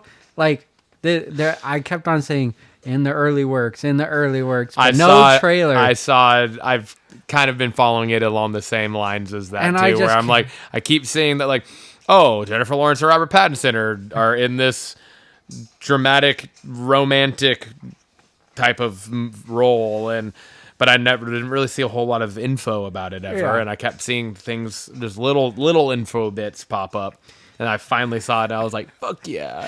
And then I watched the trailer, and I was like, what the fuck is going on? Yeah. This synopsis does not nothing compared to what the trailer is. Yeah. I've been really excited to finally see the trailer for this, and glad you put it on here. I didn't read the agenda quite yet, and as I was looking for things, I was like, it's here. It finally came, and then I looked, and you already had it. I was like, damn Son it. of a bitch. I've been dying to put this on here. Well, I mean, you waited until fucking 9 o'clock on Friday night to add anything to the agenda, Tim. Yeah, it's true. It's a busy week. But, yeah, dude, this trailer does not do that synopsis justice, and neither did the... No, vice versa. The synopsis does not do the trailer justice. Yes, but not even... The trailer was fucking intense and crazy. And the trailer, again, just does its job where it's not giving you the whole movie. Oh, yeah. And you don't know what's going on, because this could be a psychological thriller. This could be a telling of just a real life relationship, you know, like it could like just be how it goes, starts from lovey-dovey to boiling point, you know. Yeah. I don't know, but I mean, it could literally be all the above. Fucking Together, yeah, or The Notebook. Yeah, exactly. Yeah, and I don't know if those could be any more opposite of each other. But no, I've been excited about this one. I like that we finally have a trailer, and it's coming out soon. Like I figured we'd get a trailer eventually, and then still have to wait. I mean, they dropped the trailer just over 2 months before the film's coming out. Which is just crazy. Yeah. So I'm excited for this one, to say the least. Yeah. I've been excited about this because I read about it way early this year. I think in January is when I first started seeing things on this. So I got Delivery Run on here. Synopsis: a food delivery driver gets caught in a deadly chase in the icy Minnesota wilderness, pursued by a crazed snowplow driver for unknown reasons, facing life-threatening situations and forced to outsmart his relentless pursuer alone. Cast is Alexander Arnold. There's a few other ones, but this was like the more known one. Release date is October 17, 2025, and the platform again is in the cinemas. This is like Joyride in 30 minutes or less had a baby. That's... I was going to say the same thing. Yeah. It's like, I was like, oh my God. It is totally Joyride vibes. Very much. I Right? was just waiting Totally, for Candy Cane. Yeah, to pop. totally Joyride Candy vibes. cane. But then you throw in the food delivery driver part to it, and it just kind of just, I was like 30 minutes or less. It kind of made it funny to me. There's But some comedic things in the trailer too. That just kind of, I was like, sure. Literally, those were my two first thoughts: was Yeah. Joyride in 30 minutes or less. And But what I like about this is that food delivery drivers are, because there was like when we were growing up, food delivery it was pizza. yeah, And that was That it. was it. That was the only delivery driver driving around that had to do with food was pizza delivery. Yeah. Right? But now you got Uber Eats, DoorDash, fucking all sorts of name other it. things. And so it's just like this is so real and Yeah. current now, right? That this is going to be very relatable for a lot of people because a lot of people do that as like side jobs and to make extra cash and stuff, Yeah. right? So Yeah. I'm really excited for this. I think it's another one of those movies that it could be very terrible, but it could be really good. The trailer looks really good, and if it can just invoke anything that Joyride did, I love Yeah. that movie. And same. Yeah. so if The it movie can is so good. come close to that, I'll be fine. Going over to series, I post this as well. Chad Powers. Synopsis. After a career-ending game, Russ Holiday has to throw a Hail Mary and reinvent himself as South Georgia's new QB, Chad Powers. Cast is Glenn Powell, Steve Zahn. Release date is September 30th of this year, and the platform is on Hulu/Disney Plus.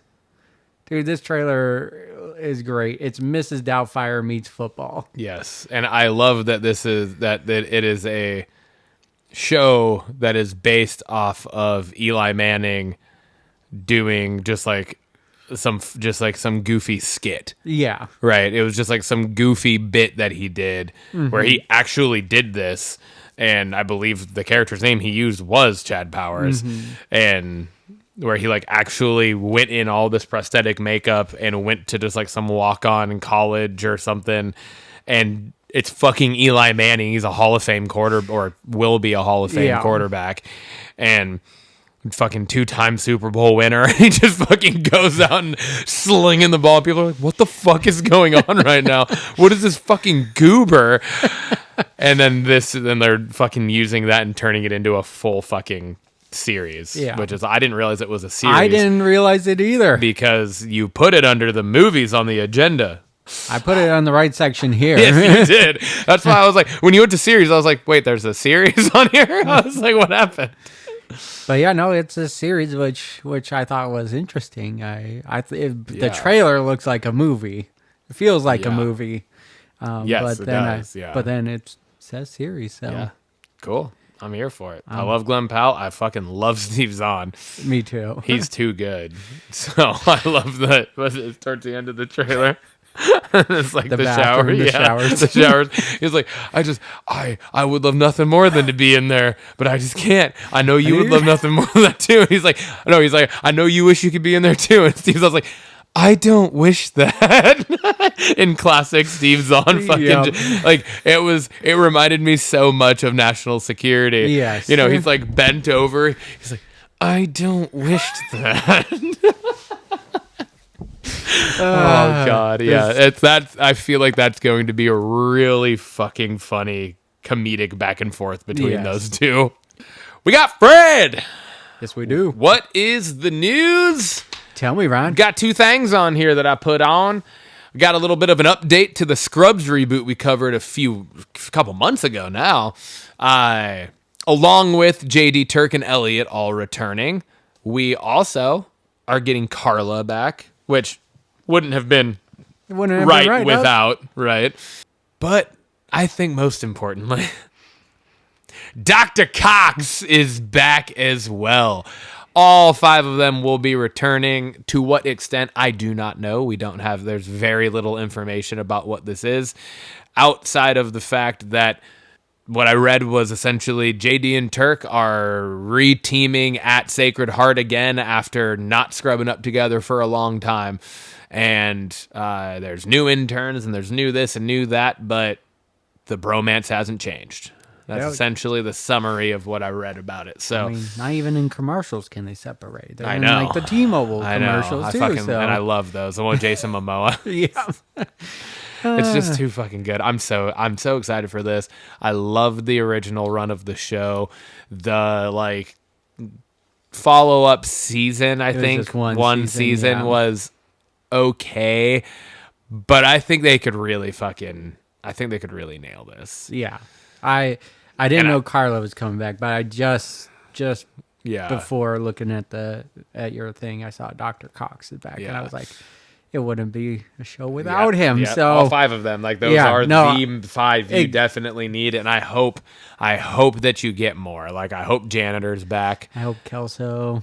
Yeah, is he Still alive? I was gonna say, is he still alive? He was pretty old in the original run. So. He was in Cougar Town. If he is. he's still kicking, then hell yeah, bring Kelso back too in some form. We need the lawyer. Oh yeah. I forget his name. Yeah. We need the high five guy. Oh. The just super inappropriate Yes, innuendos all the time. Damn it, what's his name? I know, I'm fucking totally spacing. But yeah. I want to say it starts with an H, but I can't remember. Yeah, I can't remember. But yeah, I'm very, very much excited for this. I just started watching The Paper. Oh yeah, it came out this week. Yeah, and so I watched episode 1 last night. I don't know if there's more than that out. I want to say they dropped I thought all they of dropped them. the whole yeah, thing. so I just watched the one and then I went to bed. But I watched the one episode and I feel like that in and of itself like gives me hope. I enjoyed the first episode of it. It's definitely different. It's newer, but it still has the feel, and I really I enjoyed it. So like that type of thing gives me more hope for these types of things. Yeah. So I'm excited for it. Is it Todd? Todd. Yeah. Not with an H. Yeah. Not with an H. I knew it started with a T.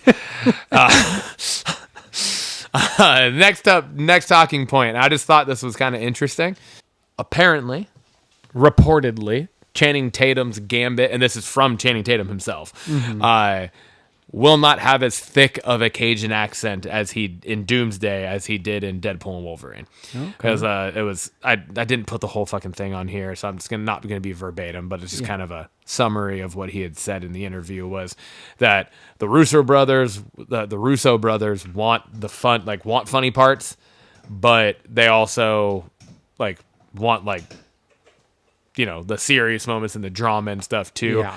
So he said he's not going full Cajun on it. Yeah. Is what he said. So I mean, this is Doomsday. yeah. It's, So it's not doom. It's doom and definitely gloom. makes sense. Not Definitely makes sense, and it'll be interesting to see how that is portrayed and played out, and if Ryan Reynolds' Deadpool is in Doomsday, because while we have seen some interesting teases and posts, nothing has actually been confirmed about that. Yeah. So if he is in it, is there going to be some form of quip about how he can now understand him? Yeah. Because that needs to be there if he is in that. True. You can't just have him change the accent slightly from movie to movie and then not have the fourth wall breaking character not reference it. Exactly. So we should be getting the second round of casting chairs soon, I heard. So they are going to do another one. They were going to do another one, I read. Oh, So shit. that So should this be is going to coming. be this is going to be fucking crazy because they announced like 45 fucking names on the first one. like Jesus Christ. But we've said that there were names that we were like, well, that's interesting that they're not in it. Yeah. So yeah, that's okay. Yeah. I'm here for that. I wonder when, like, is there another fucking like Comic-Con or D23 or something coming up soon, something like that, where they would use it as that? Nothing off the top of my Yeah, I don't mind, but know. I did. Like I said, I read somewhere that it's gonna be another. You know what it'll be? It'll be on the 1 year from the release date, probably. Oh yeah. It'll be on December or whatever, December 26th or whatever Yeah, it is. that's true. Is when they'll drop something about it or whatever. Yeah. Similar to what the Fantastic Four did when they Yeah. dropped the casting.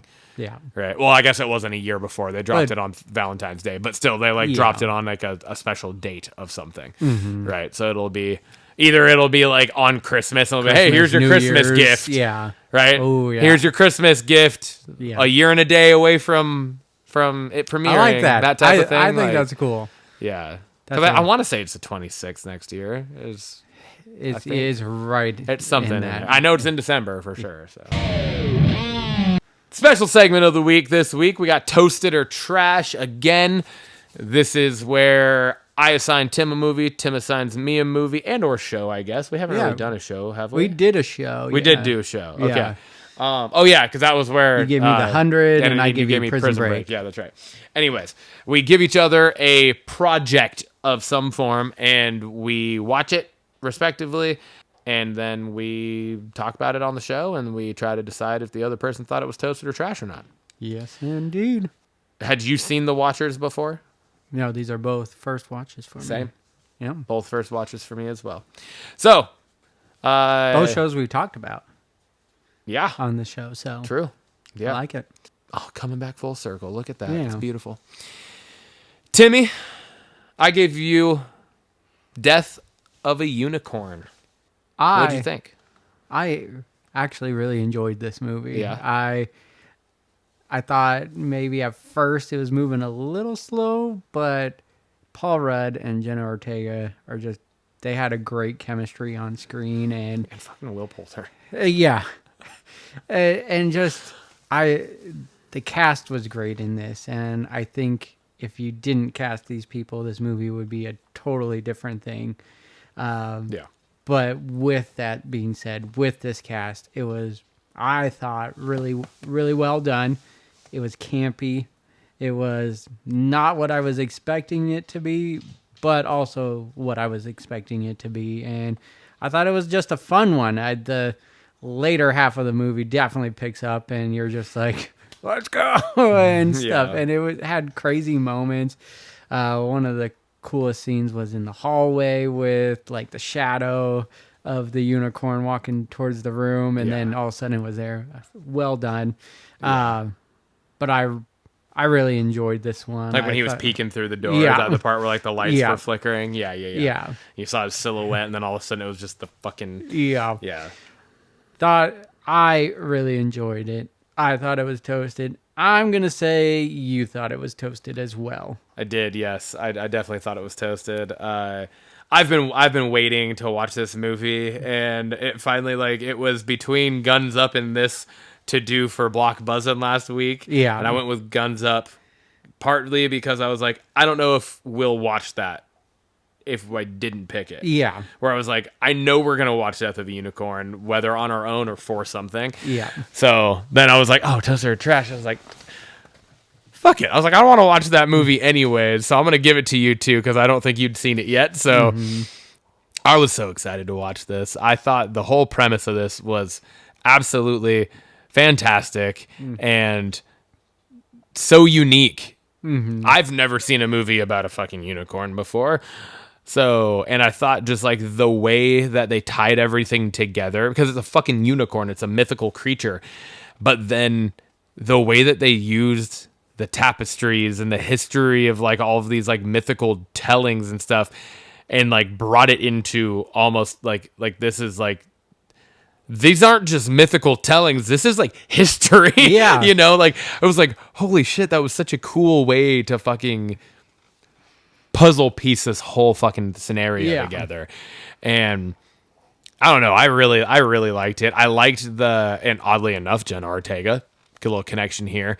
But when she first grabbed the horn and then it like sent her into this like a fucking multiverse, like the quantum realm almost. Yeah. Paul Rudd, interesting.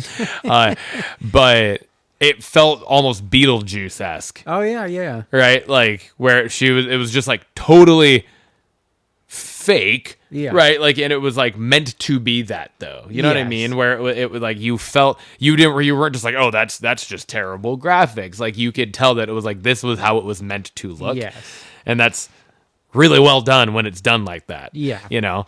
And I don't know, there was so much to this that I really just enjoyed, and so easily could this have gone south. Oh yeah. With what it was and the premise of it and everything, but it didn't in any way, shape, or form. It was Agreed. There was full across the board. I was into it and I loved it. There was so many just scenes that just caught me off guard in such a good way. Yeah. And just carefully timed comedy going on throughout it. Will Poulter's character in this was fucking phenomenal. Really It was so good. Oh, And he's like, forgive me. He turns around and doesn't shoot. Just lets his mom get fucked. We're totally spoiler alert here, but I don't really care at this point. It's on HBO Max. Yeah, Go give it a watch. We're so far into it now. And all because he just wants to preserve these creatures for himself. Yeah. That's it. He didn't want to blow it up. Nope. Like, he didn't want it to die that way. He wanted to make sure he could grind them fucking horns down and keep snorting them. That's fucking just so good.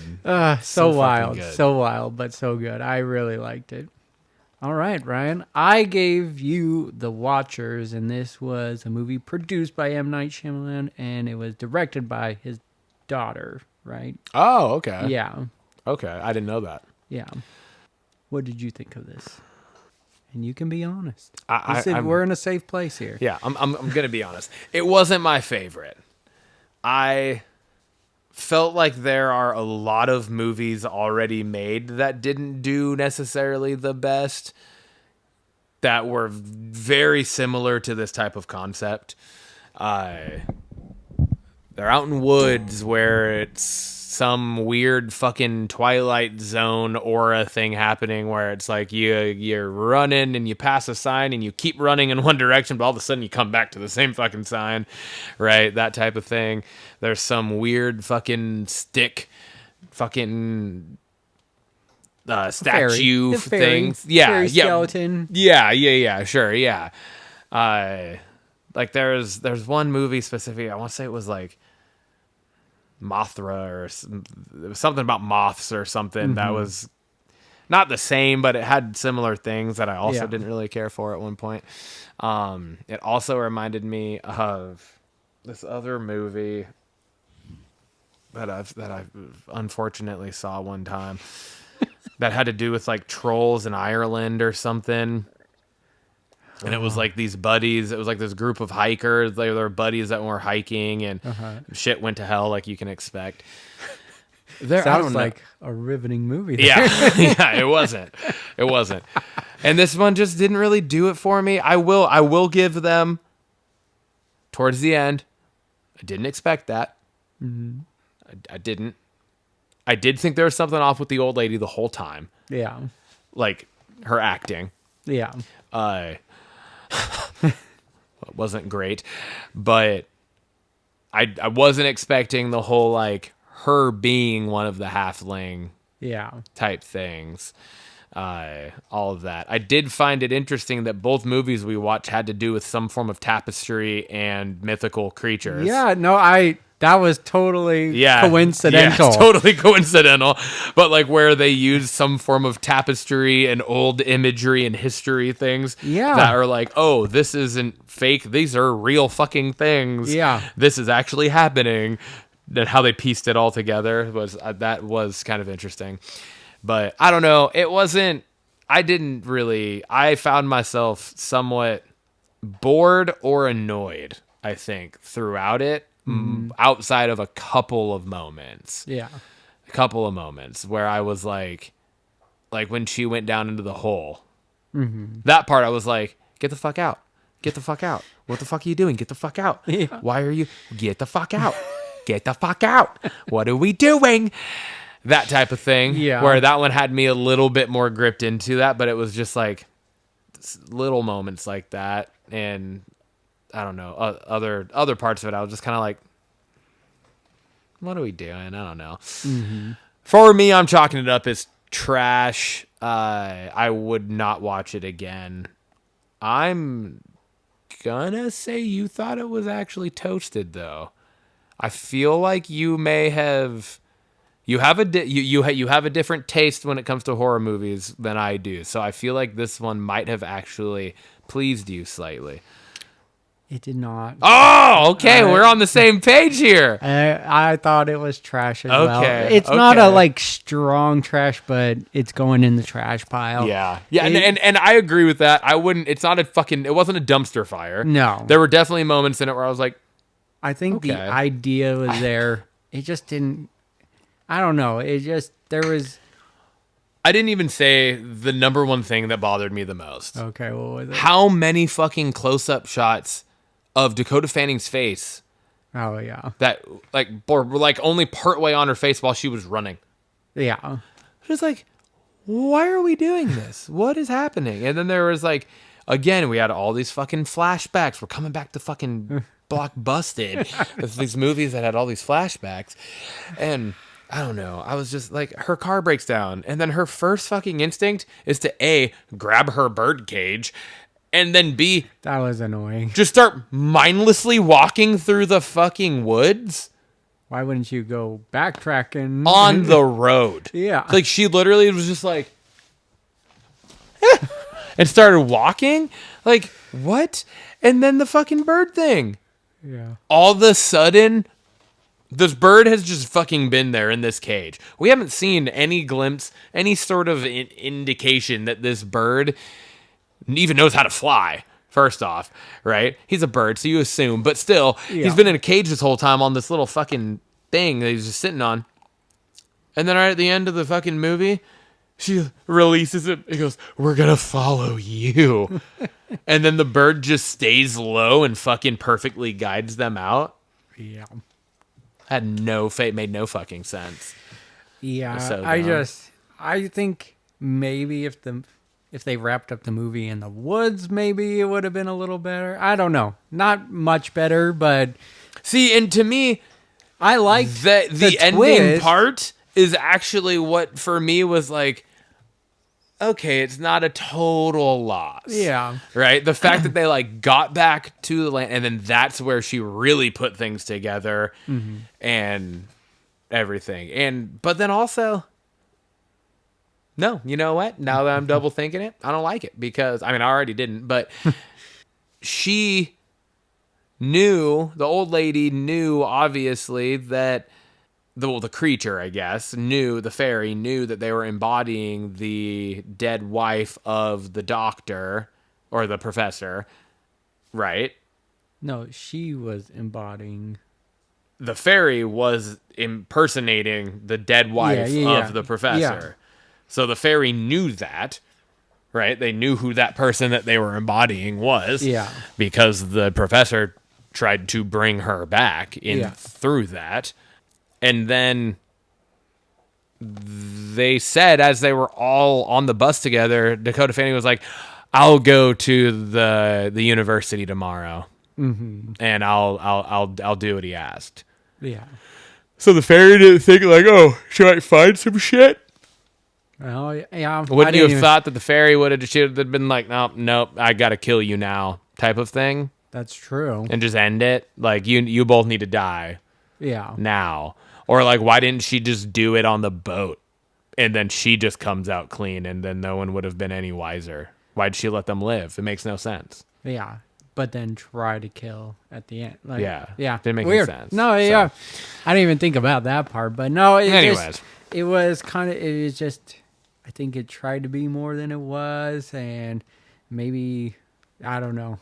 It wasn't quite horror for me. Yeah. It leaned into that fantasy part of it a lot more than I thought it was gonna, while trying to be horror. I don't know. It didn't blend well to me. Yeah. And I wanted to like it, and it just, there wasn't much to it that it was just meh for me. Meh. Yeah. Meh. I think with yeah. the story and kind of the history with the fairies and all that stuff, like there actually could have been something quality there, Yeah. but it just wasn't. It didn't come to fruition. I think just something more to do with the room they were in, and playing with that could have helped it a little more, but it was weird. So It didn't really play into any idea of the fact that, of how long the other two had been there. yeah. Like it, it said that he had been there for 8 months, however many days, because he had been keeping track. But like play into just the fucking the psychiatric effects that would have, where you're just being watched every fucking night. Like it didn't go into any of that. Yeah. Like Yeah, a lot of missed opportunity, I think, when it came to this. For It definitely sure. could have been a lot better. Yeah. Agreed. Blockbusters question of the week to wrap up our week here. I posed this question. I said, what is a book that you have read that you would like to see turned into a movie franchise? So, a single movie, a movie franchise, or even a show. Which of those would you prefer it be? And who is the author of the book? And obviously, like, what was the book and what was it about? Well, I'm going to tell you now, this is by far the hardest question you've given me. Or not hardest, it was just, I haven't done a lot of reading. Not since school. Yeah. And the most reading I've done since school is books based on movies already or gonna be movies. Oh, gotcha. So I see. It's just been it was really hard to answer this, so I'm gonna go hopefully in an answer that you will accept here. I'll accept any answer. So if it's your answer, I accept it. I don't have a choice, Tim. So it's Animorphs. I'm not gonna make you think of another one on the spot. It's Animorphs, and I know they've done a show on this, Okay. but I would like to see it done in today's technology. And I would like it to be in a show form because it was like 52 books long. Yeah. And Hard to do that into a movie. Yeah, 52 and then some spin-off books. Yeah. But I really enjoyed those books growing up. Same. And I know the show didn't. Same. It lasted like 2 seasons, but I think it didn't necessarily wrap up everything. So Yeah. I would like to see And it wasn't very well received, if I remember correctly. And I thought the idea was cool because I had read them and loved seeing. But I would love to see, Jake, Rachel, Marco, Tobias, and Axe on the big screen with the Yerks and Andalites. So let's go! Damn, you just threw me through a fucking whirlwind with all the names. I forgot all the names. And the author is K.A. Applegate. It was a wife and husband that wrote the series. So... yeah, that's what I chose. That would be. I think that could be done really well in a today, like a Netflix world. show, just big production on it and everything, and just I think it would be really cool. That would be super fun. I'm honestly shocked that fucking book series has gone so long without being touched again. Yeah. Right, like because it was so big. There are so many of them. Yeah. And so many stories and just everything within all of it. Such a cool concept. Character arcs and all of it that, oh my God. How has that not been fucking picked up somehow? But yeah, literally. That's kind of crazy. Every other book I've read is a movie or turning into a movie already. So it's just, it was a tough question, but I was like, well, this has not been touched in a long time. Yeah. What's funny is both of our answers are things that we have actually talked about on our show before. Because we have brought Animorphs up before, and I have brought my answer up before as well. But not in like very much depth, and I know I didn't do a very good job of explaining it because it had been so long since I've read them. Mm-hmm. And they're ones that honestly I would totally go back and read again. So it's the Witch and Wizard series by James Patterson. Okay, yeah, I remember you bringing that up. So I have an actual description here of what it was. It follows siblings Wisty and Wit Allgood who discover they possess magical powers in a dystopian world where a totalitarian government called the New Order has outlawed all forms of magic and imprisoned countless children. After being arrested and torn from their parents, they are forced to escape and join a resistance movement, becoming the prophesied witch and wizard destined to defeat the oppressive New Order and its evil leader, the One. Again, these were the ones I was telling you about that they're like in his teen series of things, but I read them I think when I was in college or something. Yeah. And they're fantasy world, witch wizard type things. I love that type of shit. Yeah. So I would love to see this be turned into a TV show. I think it was fucking at least 4, if not maybe 5 books. So there's definitely enough source material to be able to fucking build a franchise out of this. And I definitely think that a show would do it justice. I think shows probably do books more justice just because they have the time to be able to play with all of the, the intricacies of it and whatnot. Mm-hmm. So, but I really think that it would be could potentially be a hit, and I would love to see it all brought to fruition, real life. Yeah. So. I'm going to give you one more, and it's one I haven't read, but I started the book, and Haley's kind of because she did read the book, and talked about it a lot, and it's right up my alley. But it's called The Final Girl Support Club, and it's like a group therapy of girls that survived horror movies. So it's like they like loosely describe Michael Myers and Ghostface. Like it's just a group of the final girls surviving. So it's like Laurie Strode and Sidney Prescott Yes. and all of them. But in having a fucking movie like support that group. would be so cool. That would be fucking crazy. I mean, But it would be so what hard to do with. Is the book just them in the support group telling stories, or I want to say their killers go after them or something. I don't know. I've only gone to like the first like group session, but it's them talking about the trauma and everything of It's called Final Girl Support Club. Yeah.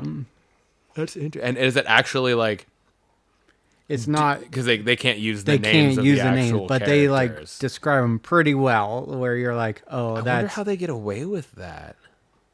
I don't know. It's because it's not saying it's Michael Myers, not saying Yeah. Ghostface. I still feel like there would be some form of something, but Yeah. that's kind of crazy. But But it's that's a cool concept. Cool concept, Yeah, and when for she sure. told me about it, I was like, "Ooh, that's something that I would love Definitely, to read." And, yeah. and that would be kind of a fun movie. Broseph, episode 66. We got a Route 66. Yes, we do. Cheers, brother. Lizzie Borden died at age 66. It's all the whole theme. It's a lot harder when it's warm. But it's so good. Oh,